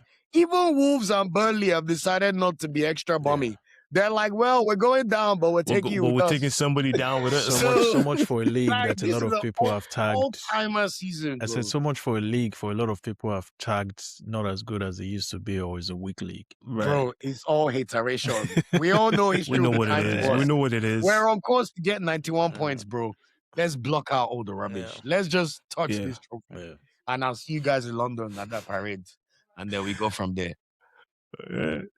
I mean, we can leave that right there. We can leave that right there with United. The other team that is involved in the top 5, I think at this point we should move on from a top 4 race to a top 5 because top 4 gets you exactly what top 5 gets you. Yes, exactly. This Champions And it's already League. guaranteed for England as well. I think so. It's Our pretty much coefficient is too high. guaranteed. Yeah. Coefficient is Us not to high. get it. Yeah. There you go. So really, it's a top 5 race, right? So Liverpool is the last one. I mean, not the last one, but on the top 5 discussion that we'll touch on today. They struggled a lot as well. They also lost to Wolves. At the time of this recording, it looks like they beat Wolves in the second game for the FA 3-1. Cup 3-1. But during the week, they lost to. Was it during the week Yeah. or On Yeah, Tuesday. during the week, weekend. on Tuesday. during the Yeah, week? 3-1. Yeah, Tuesday. Yeah. They lost to Wolves. That wasn't good for them. In this top 5 race. But before we even jump into the game, what I want to talk about was Arne Slot talking about, a lot of games, not a joy to watch, all of that. So again, part of the same Brighton school of thought. I think this Guardiolization of the game is kind of what I call it, where everybody thinks the game is played one way. Did you guys see those comments that he made?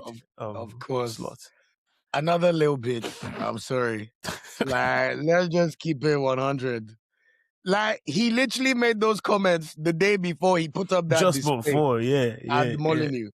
And he's another guy. Look, Onslaught and Fabian Hustler, they're probably the biggest adverts for the fact that coaches are actually weirdos. Like, yes, we already know they're obsessives who have to watch tactics, do all these things. But we have to admit, they're socially weird humans. Because the things they say, it's like, Onslaught, you're a Premier League champion. Act like it. You're pissing off your own fan base. Maybe you should focus on that and how you could not string together 10 passes in a row against Wolverhampton Wanderers instead of sitting down on TV and crying and whinging. Of course, you prefer free-flowing football when it's the Dutch league, when Ajax, Feyenoord, and PSV just dominate the whole league and can just bully all the small boys. And then they come and get bullied in Europe. Now you've come to the big leagues. You had your first year where you had the ride. Luis Diaz was saving you. Salah was saving you. Darren Núñez is scoring last-minute goals against Brentford. And you thought you were that guy. Huh? You thought you'd even get Premier League blessings. But all of a sudden, they've forgotten about you.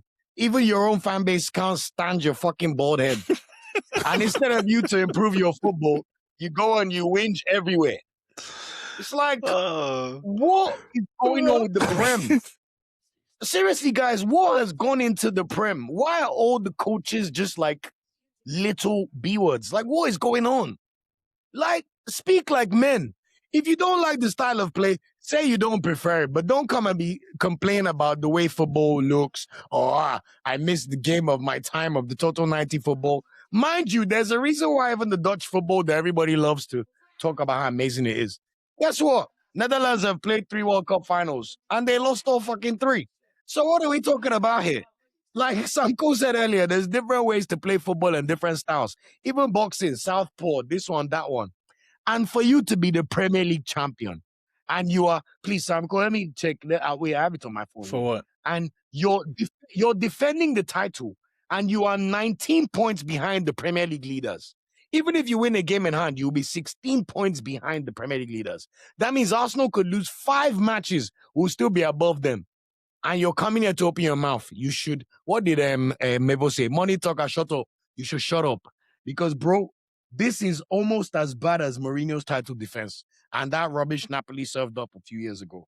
So honestly, these little whingers, I don't even listen to them, bro. Go and find a way to get into the Champions League. Mind you, if Liverpool don't make the Champions League, one of these teams are in big soup, and I hope Villa survive. Liverpool with their 250 mil on 2 strikers, being greedy for no reason. I hope no champs. Chelsea as well, but for now, let's focus this smoke on Liverpool. Bro, Winger, keep quiet. Focus on your games. Even that Galatasaray tie, it does not take time. For his sake, I hope they don't lose to Galatasaray. Because if they lose to Galatasaray, that's when you know that in Liverpool, even though they say you'll never walk alone, it's fake news. You will walk alone. Bruh. Let's just watch it. Winger, I can't stand them, man. They make me so angry. I'll bring you into the conversation, Samco.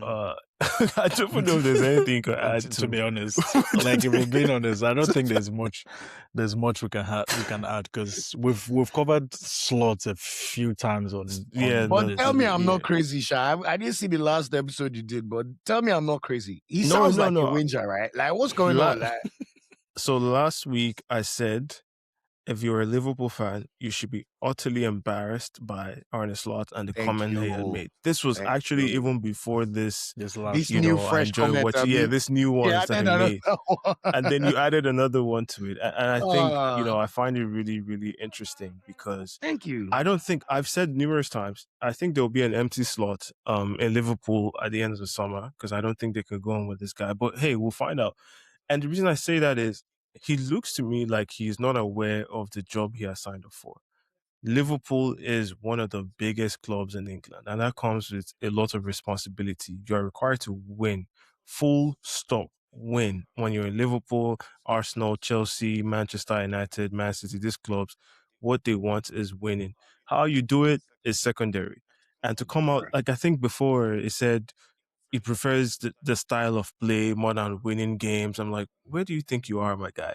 He said You it know, up, but he said it after he won the Prem, right? It's easy to talk you know when what I'm you have saying? one Like, to hold, right?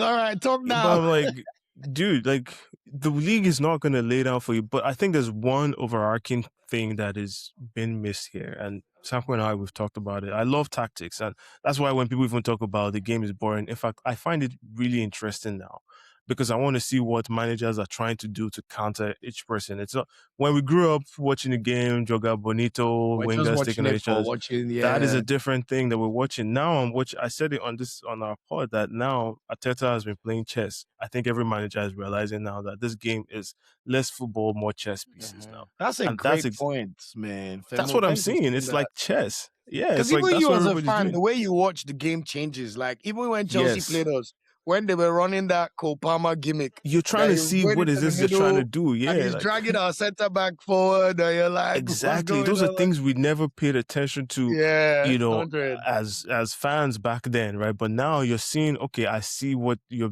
extra midfielder, the defender stepping in and creating an extra man. Like those things Overload. are now the Yeah. things that we're observing.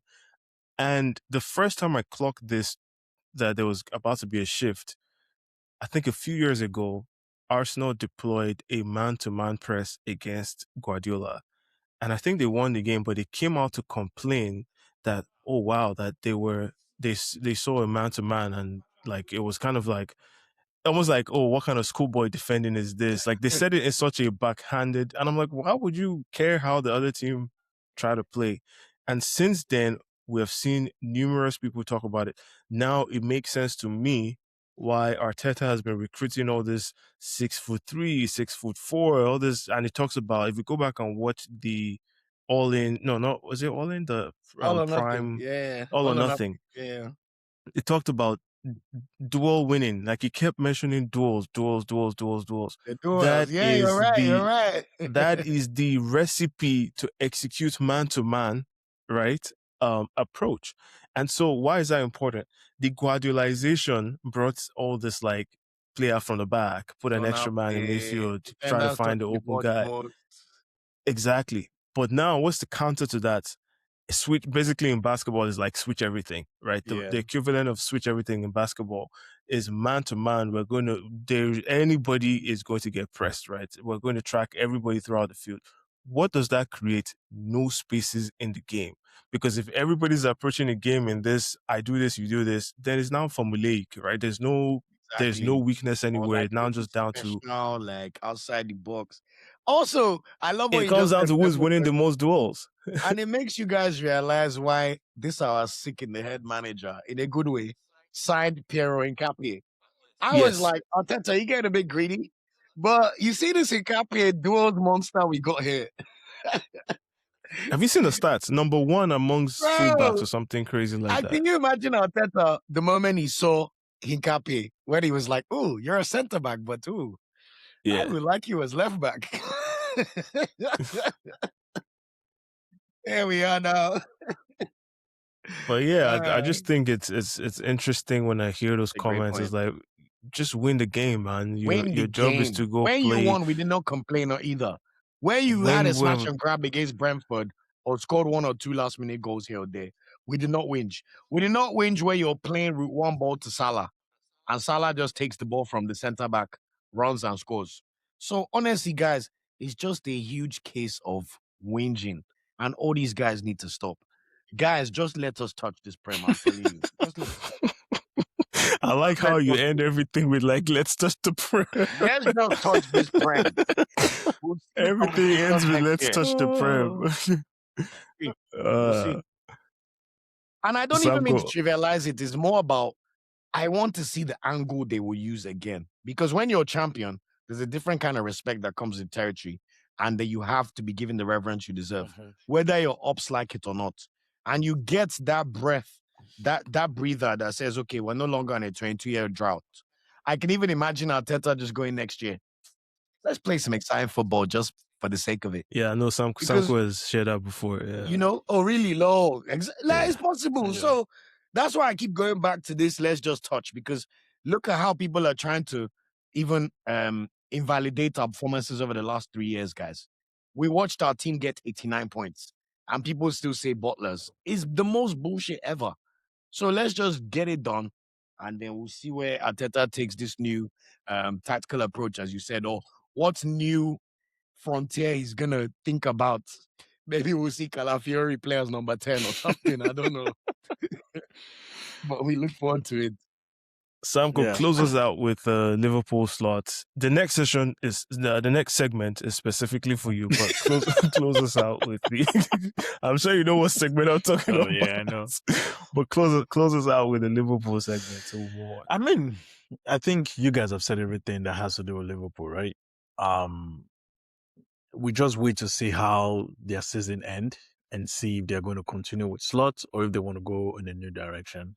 I think with the candidates or the managers that will be available in the market, I'm sure they're definitely going to be looking to see where they would go with that, because some of these opportunities almost never come in football when you have the amount or the type of managers that will be available this season. Plethora of So options. Yeah. I think we're just going to wait and see. Like, it's something I've gotten used to with Slot. Last season, I always said I rated him as a manager based on what he did, but how I actually do look at managers and evaluate them is when shit hit the fan. That's when I want to know what kind of manager you are. It's very easy for you to be a good manager when all things are smooth, you're winning games.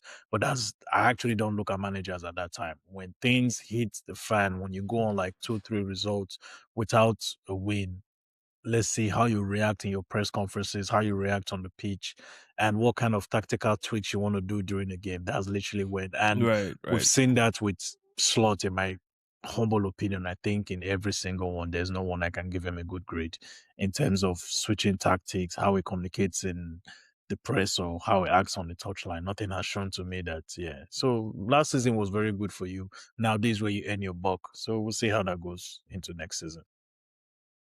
Yeah.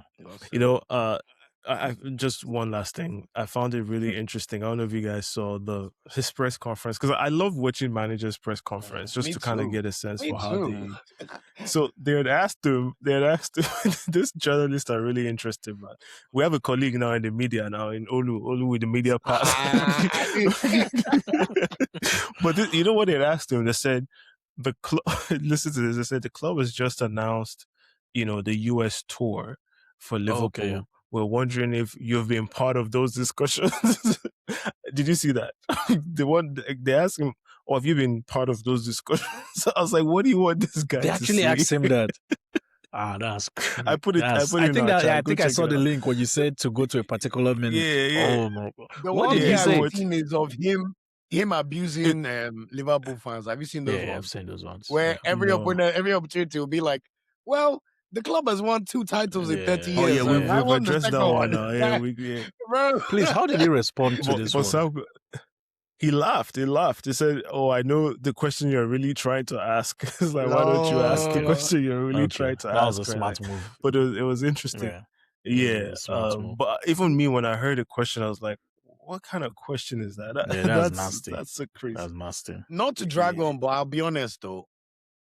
I find it a bit weird that they're considering sacking a guy with a prem on his belt in his first season. It won't be the I first feel time. Yeah, exactly. It won't be the I know it first. won't be, but guys, we need to also remember this Liverpool we're all looking at today is Klopp's image. When we're growing up, Liverpool got a couple League Cups here, 1 or 2 FA Cups here, We but know you're preaching to the choir now, Mhm. you feel me, guys? So Liverpool, don't get too carried away This because guy is everyone's shooting telling you got everybody. 21 titles. bro. Like, Are we it's lying? like No, because I grew up, my anybody stepfather's a get it. Liverpool fan. Yeah. So I've literally lived Liverpool's I know, reality I with him. know.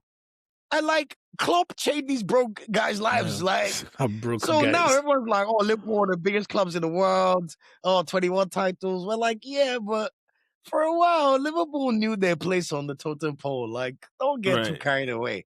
So if you have a guy who's got 1 title in 2 years, I just feel at the very least he's Be earned thankful, right? 1 more year. Like, yeah, like 1 more year. Like, bro, they waited Well, 30 no. years. So I Even us, think, I 22. think, I think if they finish in the top 4 and maybe let's say win the FA Cup or something, I could see Okay, him staying. We've talked about that, fair, but fair. the stakes are high. I've shared this Right. here that The this game is has a changed, man, highly leveraged. Beyond that, it's a highly leveraged season for for Liverpool. Liverpool. Yeah, You don't you don't spend four spend that hundred and money fifty million pounds. You don't go and gather the biggest wage bill in league history, pretty Wait, do they much. have the biggest wage bill Yeah, now? they do. Don't they They do. have one of, They yeah, I have the think they have biggest the wage biggest bill wage now. bill. They are In fact, literally you know number what I love one. about Femo's statement? The moment you just mentioned this highly leveraged season, not making top 5, I realize I rest my case. You're right. If they don't If they make the don't, you Champions gotta League, go. Like, because you thank you for spent the all this title, but bye bye. you've committed all these funds, right? And now what are we about to be, Brentford? Bro, You know what I'm saying? Like, we're gonna have Isak, Verts, and all these guys playing in the Europa Cup. I'm so Nah, excited for it because I know Liverpool, there's a problem coming. This Isaac yeah, situation. We'll be there. Let's just leave it at we'll that. We'll see. be We'll there. see. We'll be there. One team for sure that we know will not be in Europe next season, and as a matter of fact, may not be in the league next season, is Tottenham. This is where I turn it over to my co-host Samco. He is he's a specialist on all things Tottenham failure. Oh, I know he messaged me. He messaged me midweek, just before the game. As like, I think I'm going to make my call on Tottenham just once they play the game. If they Real. lose, I yeah, think they're going yeah. down, and they did lose. Mhm. So now they're just a point off Wolves and sorry, not Wolves, West Ham and Nottingham Tottenham. Sorry, Forest. West Ham and Nottingham Yeah. Forest. It's looking likely, guys. This thing looked like a joke initially, but at Bro. this point, it's looking like it could Yeah. happen. So, Samko, over to you. I'm just going on mute. I Yeah. have nothing else to say on top. Yeah. I've definitely hopped on that train because just before the Palace game, I looked at the numbers and I looked at numbers, I looked at their schedule. And when I looked at the entire schedule, I felt 3 points would go a long way for them, but I felt that 3 points, they needed it in one game. Crystal Palace was that game. Like literally, Crystal Palace was that game. A draw was not even a good enough result for them. And long and behold, where are we now? They literally lost that game, right? And you've seen a lot of sports fans who are going to come out and say, oh, they don't deserve to be here. I remember I said it early this season. I said, if you look at Spurs, they've been consistent for 2 seasons, right? And this is last season and this season. I think they finished 17th last season and they're literally around the same Yep. position again this season, right? So I'm like, if you look at it, that shows you consistency, right? But I went a little bit This is further. who you are, basically. Yeah, like right? this is who you are. But I went a little bit further and I went to go look at them for the last 3 years. The reason I went to check the last 3 years is because sometimes I tell people and they think I'm just trolling. You remember the game Spurs versus City at their ground when a lot of their fans came out and said, Son. yes, they wanted City to win so that Arsenal shouldn't win the league. That was the day. Right? Yeah. Right from that game, I remember I said, if you lose this game, you have a high potential And of they could missing have out. made Champions Thank League. you. You They could have have made a Champions League over huge Villa. potential of missing out on Champions League, right? This is what Champions League does for you. You have the better opportunity to get better players and stuff like that. But they were more focused on Arsenal's success, right? Okay, so let's start from there. So you lose that game. That season, you drop out of Champions League. You go into the Europa League. What happens? You went to go buy players from Leeds, like Archie Gray. You went to go Solanke. bring Solanke in. You went to go bring in players like, what's his name? The guy from Burnley, Odube, Oh, right? yeah, that was So now yeah. look at the quality of players that you have signed, right? Now you're going into a season now, you're in the Europa League. Look at their results in the Premier League. Consistently bad, right? Good, you were able to win a Europa League, and everyone is so excited. Oh, we're back, we're going to do this, we're back in the Champions League. Okay, fine. You come back into the Champions League. What happens in the summer? Who do you bring in? You go to West Ham, who's been fighting relegation to get Kudus. Great player. I'm not going to have anything against that, right? So you bring in Kudus, Yeah. you bring in Kolomwani on loan from PSG, who cannot have a settled team for the last 3 to 4 years. You go in, you bring in what's the other guy's name? Simons. Exactly. Cook, brother, Cook. You brought in Cook. Xavi Simons as Xavi. well, that was playing in RB Leipzig and everything. So you brought all of them. Your results don't improve. With Spurs, everyone always looks at the manager. They never talk about the players. They never talk about the board, right?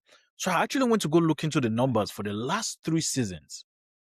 I went to look into their numbers. Do you know Spurs were positioned 14th on the table in the last 3 seasons based on points accumulated, right? So when I looked at the guys that were below 14th, right, all of those teams were teams that have been fighting relegation. So you know what I did? I took out the guys who came into the Premier League or people who haven't been in the Premier League for the same 3 seasons. It left us with 17 teams. So Spurs were 14th out of 17 teams who have been regular in the Premier League for the last 3 years. So now we've gone from 2 to 3 years. What does that show you? Consistency. This is who you have literally been for the last 3 years. So now when you find yourself here, don't be surprised. Don't be fooled by the Europa League that you won. Because I tell people every single time, yes, it's all about winning trophies, right? But you see those cups, your Carling cups, your FA cups that you win here, those are just plaster over the cracks. Your league form shows you and tells you who and exactly what you are. And this is exactly who and what they are. Now they find themselves in relegation, right? Their next game, they play they play Liverpool at Anfield. I don't see where they get a win there. West Ham play Man City. Bro. We've seen the form of Man City. West Ham can decide or they can find a way to get a West draw. Ham could do They could get a something. draw in that game. Forest, I Absolutely. can't even remember who Forest played, but I know Forest are at home. I'm with you. As you're cooking, I've been checking it for Forest you because are I'm at loving where home, you're going. and they can also They play Fulham. It's the Niger boys derby. Forest can get some points there. So let's say these two teams both draw. Now they're on the same points with you. The week after that, they play Forest, I think. Spurs play Forest, I think, right? No, not yes. They play Forest, right? You're right. So think about it. The guy's done his homework, Spurs man. still gets to play Leeds, Wolves, Forest, who are all in relegation and they have a much better form than you. If you look at the form table, Spurs have lost 5 games in a row. So you're the worst placed team in the Premier League right now. Please tell me, in fact, let me add, what doesn't scream relegation? I just checked that stat. I was about to say it. Extrapolate for 10 games. Yeah. They haven't won a game. Are still bottom of table. They have 7 losses and 3 draws in their last 10. Think about that. They have not won a Premier League relegation game since the 28th of December. And that was against Palace, right? Some people were not fathers and mothers that time. They are now. And that was against Palace. Right. Against Palace. Yeah, exactly. Yeah. I know the worst part. This whole year, they've lost all their Prem games. But the one they did not lose was against City at home, which has ironically helped us. So thank you, Spurs. I remain useless. It's ridiculous because I remember when the likes of Levy left and a lot of people were celebrating. I was one of those people that said a lot of people don't know what this Levy has done for this club. Yes, he might not be the greatest footballing guy and all, but like Femi always say, I'm going to tell you, we're going to start hearing the appreciation day for someone like Danny Levy because of what he's done for that club, right? But when you look at Spurs, ask yourself, do you think now they find themselves in relegation, do you think they can find themselves out? Now I'm waiting for them to sit on 18th. And when they get to that 18th position, I really don't think they can. The reason I say that is, like I've said before, I don't think they have the players that have the mentality to fight a relegation battle, right? Look at West Ham. Look at Forest at Etihad yesterday. They've been there. The thing with relegation is not about winning. It's about grinding. Sometimes 1 point, just 1 point will do a lot for you. Look at Spurs yesterday. They went a goal up. What happened?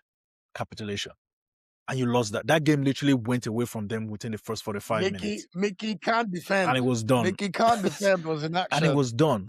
So you look at their games now. I think Palace was their easiest game for the rest of the season. You've hired a manager, which in my opinion was one of the dumbest things that they did, because you literally hired a manager who knows nothing about this league. Bro. He knows nothing about this league. Yeah, so why are you bringing in that guy? I almost feel like Vinay, it almost feels like Vinay went to Tottenham to do an inside job. Sabotage, to do an inside job. Of all the Trojan horse. Sean Dyche was there. You not go and pick up Sean Dyche for 10 games. You went to pick Tudo because you're this smart guy with a pan-European understanding of the game, right? You go Tudo, miracle worker. Like you have 9 games. Do you think tactical changes are what are going to save you right now? No. And you know the best part about what Samco is saying? A lot of times you could be bantering or saying like, oh, Tottenham may get relegated. It's not possible. But what Samco said, that Palace was their easiest game between now and the end of the season, is actually factual. Because Liverpool away, Nottingham Forest at home, then Stadium of Light, then Brighton at home, then this resurgent Wolves away, then Aston Villa away, then they host Leeds United, and they still have to go to Stamford Bridge before ending the season with Everton at home. And we all know that Chelsea also hate Tottenham as much as we do. Now imagine that game. Chelsea licking their lips, imagine that is the game, knowing that they could relegate Tottenham at Stamford Bridge. I know the best part. Chelsea now know that they have to beat City for their own top 4, so they can't even be bad mind to us. So I think, guys, drink it in very much. What is going on? This guy's too. I like how he brings it back. We waited for 22 years. I like how he brings it back. It's like, come here, Arsenal. Biggest so-called rivals get relegated. Now we'll be there. In fact, we have to tell the Arsenal tour bus to take an additional detour. Stop at Seven No, Sisters so that we I would can see the announce it Tottenham here. Stadium. I would announce it here for the first time. Samco knows this, but I'll share this publicly. I've asked Samco and our internal memo group. I need to know when Spurs are playing their last home game this Actually, season. I think it's game week 38. Final game week. Yes. Yeah, I hope Everton. Everton. Are we going to be there? Are we That's there? 22nd. Yeah, you should So be. we might still be there. If I'm in London, I'm going to attend that game because I want to see them go down. You know, that'd be a good idea. I think it'll be easier to get tickets than the Arsenal game. Yeah, of course. Yeah, that. all black. We'll put on all Tell you black. that. And, yeah. So, yeah, May 22nd. That's the day, right? Yeah, May 22nd. But guys, how did they allow us to put them in this position? Like, I can't believe we didn't. Like, we really didn't put them in this position. I bro. didn't. I know. That's why I said, like, I went to go look into these things, bro. For 3 years, this is exactly Samco, what you you know, as a gain. Nigerian, sometimes there's a kind of like, because of pride, there's certain things we'll not allow happen to ourselves. Yeah. Just out of pure pride, or just like you don't want embarrassment. But like Tottenham, how did it go so wrong that they forgot that they could end up here? Like, it's really blowing No, but my it's mind. actually no. I think I shared this last week, right? Fans, we can feel like, oh, it might not happen. I said the moment players start thinking the same, or people in the club start thinking the same, that is where things could start going wrong. And I think you could see that where even the decision to hire the coach that they did is part of what I'm saying, because it's like you've not accepted that, look, we're actually really in a relegation fight. Because if you did, what you'd be doing is you'd be, like you said, a Sean Dyke or like, whoever is known for scrapping out relegation battle. You're Even still Big Sam, positioning yourself as a, top six club. So you want to move like that, like bring somebody who is progressive and it looks good on the eye. But that's not where you are right now. Like right now is about survival. And so what you've ended up doing is you've wasted 3 game weeks, because the guy has -3 Premier League games for them. Like you've wasted 3 game weeks by going for this Igor Tudor guy that nobody really knew of before joining Spurs. Like he's been out of a job. Igor Tudor is an idiot. You play for Juventus. You're one of the legendary Croatian players. You came third in the World Cup.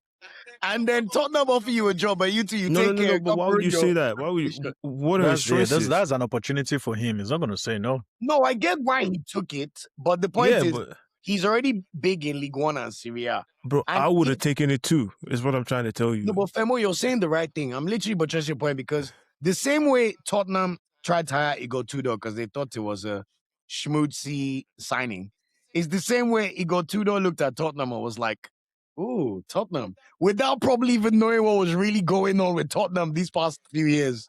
That's my point. I'm trying to give you the counter argument to that. If Spurs end up getting relegated, do you think that's a blip on Igor Tudor's resume? For the Prem, yeah. No, I don't think anybody cares. Is what I'm trying to say. Nobody already found himself in that position till then, before he came in. Yes. I don't think he will ever get a Prem job again. No, I think he can. I don't even think he was ever going to get a Prem job in the first place. Is what I'm trying to say. So if it's not going to get one, it won't be because of Tottenham going down. Yeah, I see what you mean. That's what I'm saying. His reputation is not really killed. He can go back to Syria and be saving them. That's what I'm trying to say. Okay, fair, Thomas Frank can easily get another Premiership. Thomas Frank will be back next season. We're all looking forward to Thomas Frank. Thomas Frank will be back next season. So nobody is saying, "Oh my God, you took." We can say. Tottenham stained Thomas Frank's white, to be honest. Like, we know what I'm trying to say. That's what I'm trying to get to, bro. Right? So that's exactly what I'm trying to get to. Is like nobody cares. It's like you could take Tottenham down and you still have a reputation. I have one question for you guys. I know it's getting long, but someone was asking me on my pod yesterday. I was trying to think. Let me say my own face. I was thinking, Tottenham are so shit that is there actually any Tottenham player you would put in your squad, like take Arsenal, like the relegation fire sale. And I was thinking to myself, I only have one. I have maybe one. Papsa was the one I was thinking to be like a bench warmer. Kudus on a good day, maybe, but not the current Kudus I saw this year. But I'm intrigued to know if you guys had anybody you take, and if there's. I'll take maybe 2 actually. I'm considering a fully fit Tottenham. So yeah. Oh, I didn't even think of that. Okay, continue. That's what exactly that qualifier is important, right?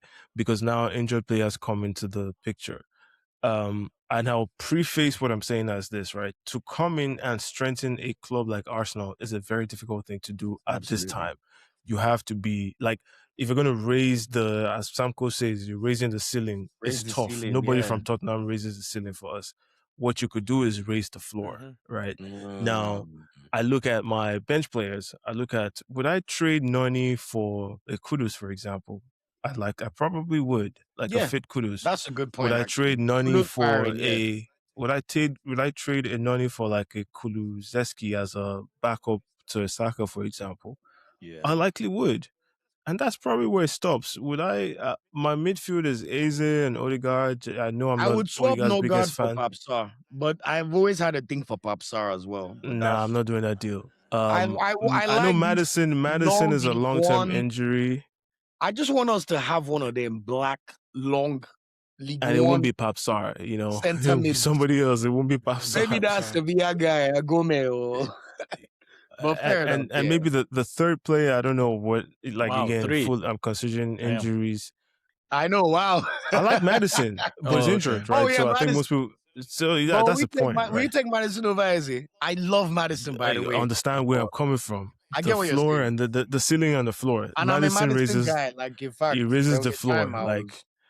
I'll You put a think outside Madison on the the area. bench pretty easily, you know. That's a good point. The only one And that really sticks, like you that's where it said, is stops. probably Kudus for Madueke. Because really, Kudus' ceiling is much higher. But even the Papsa one, I can't argue it with my chest, to be honest. There's a time out I wanted Palinia, but look at how Tottenham are making Palinia What? look useless. Nah. Man, the only thing I want from Nah. Spurs, He had his moments. the only thing I want from It's Spurs the is stadium, right? bro. That's all I Even want. the stadium, I don't know what you guys think, No. I but don't like, want the stadium for us. Like we have under 23 team, For the women's kids. team. They need some new nice workspace. mm, That's all I need. Their players, all their players can go maybe to hell, it's bro. Arsenal bias. And also, guys, I don't know what you guys think, but as Arsenal fans, but I've always just found Tottenham bland, like meh. Like the Because colors they don't are. pop. Yeah. Like everything they wear, there's no color. It's like, oh, we're wearing blue, white. Their slogans are boring. To dare is to do. What the fuck does that mean? Their little badge, their Oh, badge is man. literally like a cock. Like, what does that mean? Like, you know what I mean? Like, you know, you're just thinking, like, who the hell decides these things for these guys? Like, Oh, look man. at Samco's sick OVO shirt. Like now, that owl, we know what it means. We're all OVO guys as kids. We see the owl, we know what it means. Tottenham, everything about them just seems, man. Yeah. Like, oh, let me wear a Yeah. white blazer and I'm just like, But to be serious though, nah. if in terms of their players, it's hard. I really don't. It's It's really really hard. hard. Even like, look, I'm a fan of Kudus, right? I like Kudus, but would I take him?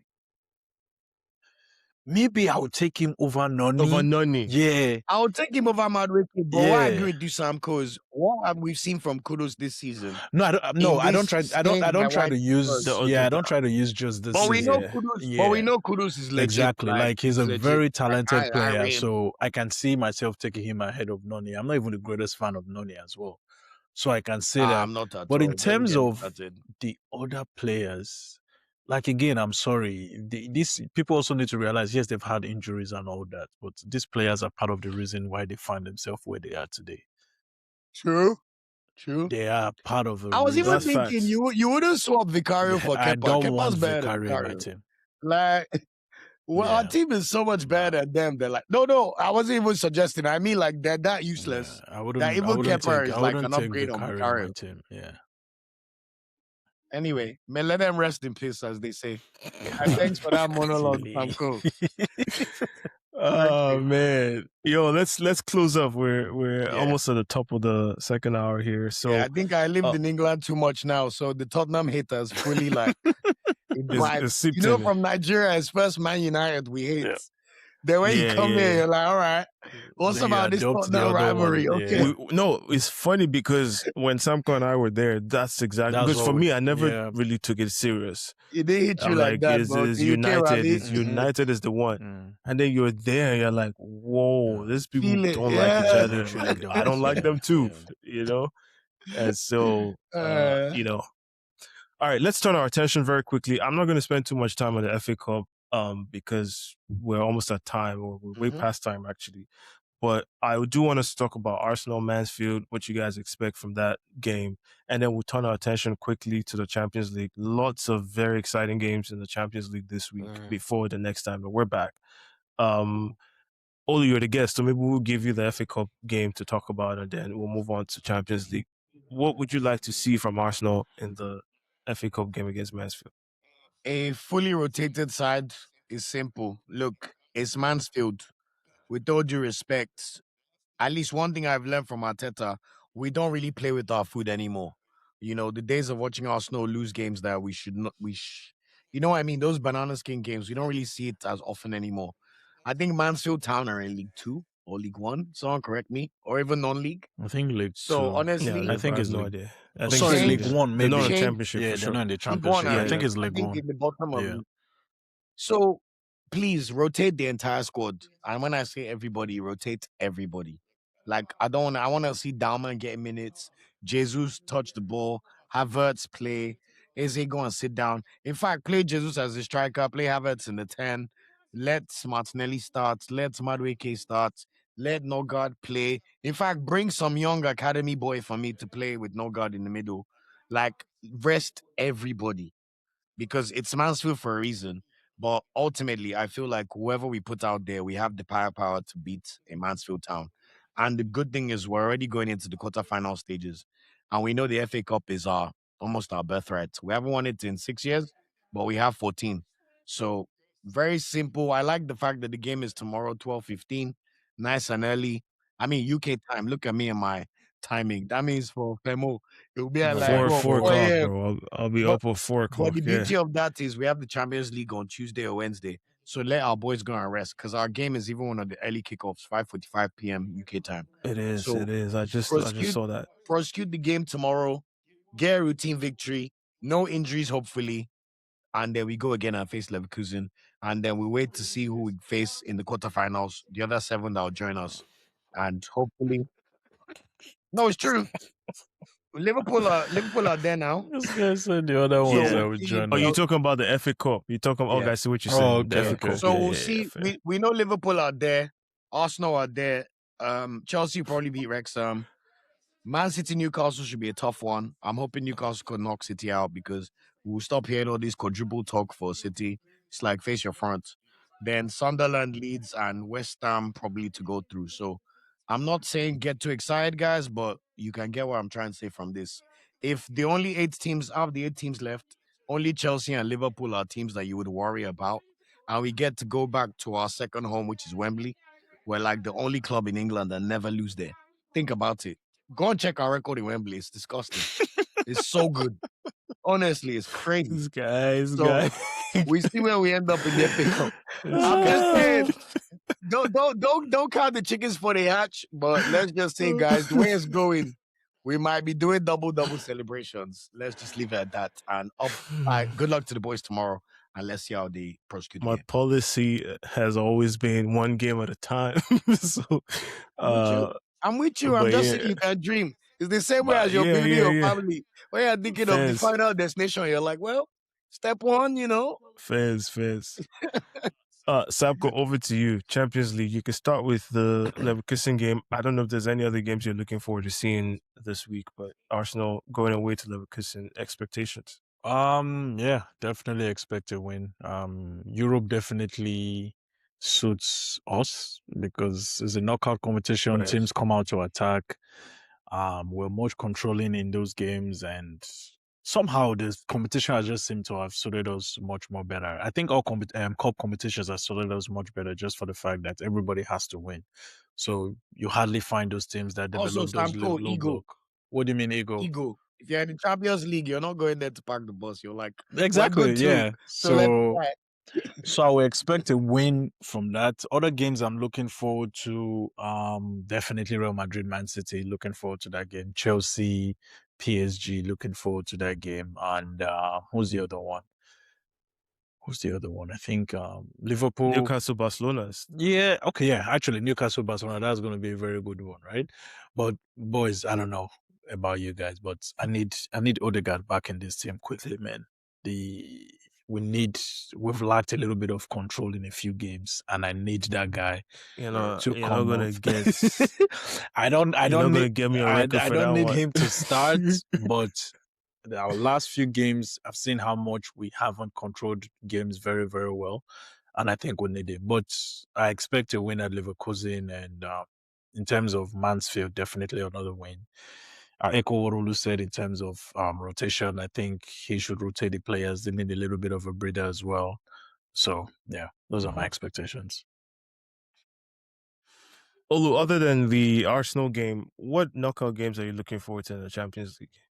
No, great question. I mean, the Champions League, once you reach this stage of round 16, it's always fun. And obviously, with the Nigeria lens, it's not every day we have our two superstars still in the Champions League. That's true. You know, I think it's something I always champion on my podcast about Nigeria. We need to even get to a place like Senegal, where like, or a Morocco, where like, because of Hakimi, they know that they have one or two players who would always get to like the final stages. At the Mm-hmm. moment, we have Osimhen and Lukman who remain in the tournament, and Nathan Teller. But Nathan Teller plays for Leverkusen, so we're gonna beat them, and they're gonna go out. You know, so of look, if we lose to Leverkusen, we deserve egg on our face. Is my point. Like it's Yeah. football. If we lose to these kind of teams, we should be abused rightfully so. No, of course, But of course. we have Yeah. to feel confident playing by Leverkusen. Like yes, they beat Hamburg on Wednesday night. Christian Kofane scored again, the Cameroonian striker. But when you look at their Right. squad, really and truly, we should be delivering. I'm excited to Right. see Osimhen at Anfield, especially because of my angle of wanting Osimhen in the Prem. So I really want to see him perform against British clubs. So I'm excited to see what that game is like. Also, Lukman as well playing Atletico Madrid. You know, that'll be interesting to see. I just want our players to shine in the big games. And then apart from that, I guess from a neutral perspective, PSG Chelsea should be fun. You know, rematch of the Club World Cup. PSG lost today to Monaco at home at the Parc des It's funny, Princes. I knew that could happen So today. I don't know what's going on with PSG, and you see the way João Something is not Pedro right is with Their them right mind, now, their you know. mind, their something. mind is definitely on the Champions League games. If it's you, I don't know if you guys noticed, even Ligue 1 cancelled one of their They games. moved it. Yeah, Yeah, they took moved out it. one of their games, But so they have Samco, a the from. crazy thing is they almost lost to Monaco in the Champions League. Mm-hmm. Do you But remember that Yeah, I Monaco got remember but red that. I card PSG from and remember the that. two Monaco, they games? always have that back and forth every single time. In the last few years, Mm-hmm. that's why I knew Let's today's see game what was a ended up dangerous happening game. because once in a while they might shake them up. But I think PSG Chelsea is a very 50-50 tie, especially because Liam Rossinier has come from League One. He used to be He's very Strasbourg aware. manager, so Yeah, he knows Paris very well. And apart from Arsenal beating him 3 times, he's won all his other games. So that should be tasty. And of course, Real Madrid City, you know, I'm excited to see how that game goes. Real Madrid almost lost today again. They needed a 1-1. last minute Valverde Sorry, 2-1. Yeah, to yeah, win one. So I think all the fixtures we have should be entertaining from a neutral yeah. perspective. I think it's Even all. Sporting Bordeaux. Let's see what's gonna shake I out. think the But most. I of think of course, all the games, the one I really don't have interest is Bayern Munich Atalanta. Actually, Atalanta. But the funny thing is, even Atalanta on their day. But you're right. yeah, Like it's the champs. Let's see how yeah. it goes. But I think we have very good ties to look forward to. But I'll be honest, even though I want to watch the others, Arsenal lens, as you said, I want to see what we Yeah. do and how we deliver. So fingers crossed. How many days from now? 4 days, Saturday, Sunday. 4 days from now, 4 days. Yeah, we'll be Yeah. smiling. yeah. And if Arteta's feeling lucky, I wouldn't mind another 7-1 like PSV.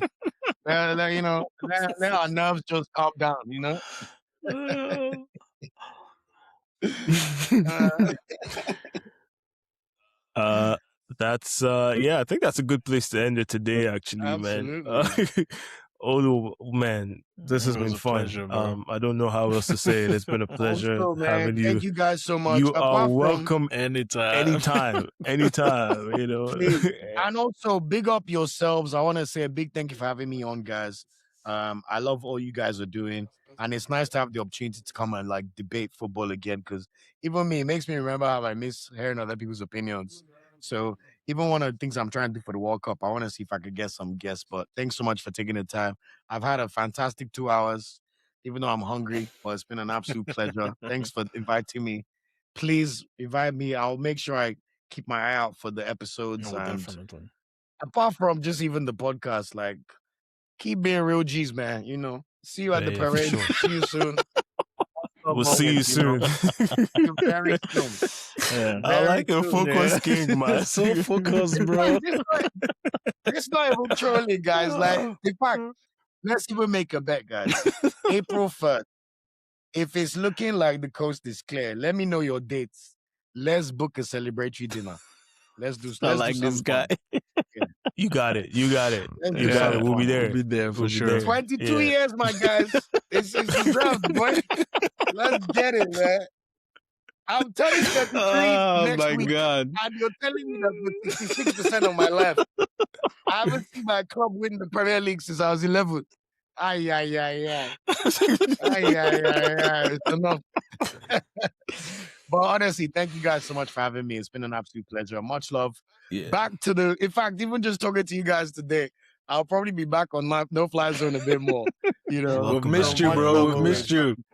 Yeah, we've missed you Much out love, there, man. much love always. Man. Yeah. Thank you Yeah. guys so much. And hey, happy birthday in Yeah, advance happy to you birthday in and your advance, brother. yeah. Thank you so I'm much. sure you guys gonna have a blast out there in You London. already know the present I need before I remind us again. Let's get it. Man. Your gift is coming in May. Your gift is coming in May. Amen. You know. Let them You know what I'm start the saying? day before. Beat Leverkusen. Let's go. Yeah. Sam, we'll close this thing out for us, Yeah, man. man. Just big shout out to Olu, and I want everyone to, like, you know, it's been a pleasure having you. Like, we've talked a few times, try to get you on the pod and everything. And like Femi said at the beginning of the pod, you're one of the reasons. I'm one of those guys who have definitely signed out from the Super Eagles and everything, but you're the reason I'm definitely coming back. Like, there are moments I just have your stuff playing in the background. It's like it takes me back to those days when we used to watch football with the radio, with the Malams. Like, I don't even need to see it on my screen. I just have it in my ear and I'm good. So definitely appreciate what you're doing. Humbling. Definitely appreciate what you're doing. Thank Keep you going so on much. and keep going. Thank you And I so hope much. and wish you nothing but the best. So to the listeners, our Thank you so subscribers, please go follow him on Nigerian Football Weekly. He's always going to be there you so on a much. weekly basis, pushing up the Super Eagles. Big Arsenal fan. Monday, Thursday. Exactly. In fact, we run it.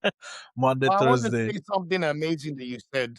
What you just said, Samco, is what means more to me than anything on that platform. Yeah. Forget growing, views, money, any of that. Bringing back the love of the Super Eagles to the people. Yeah. Because we already have the natural passion for football.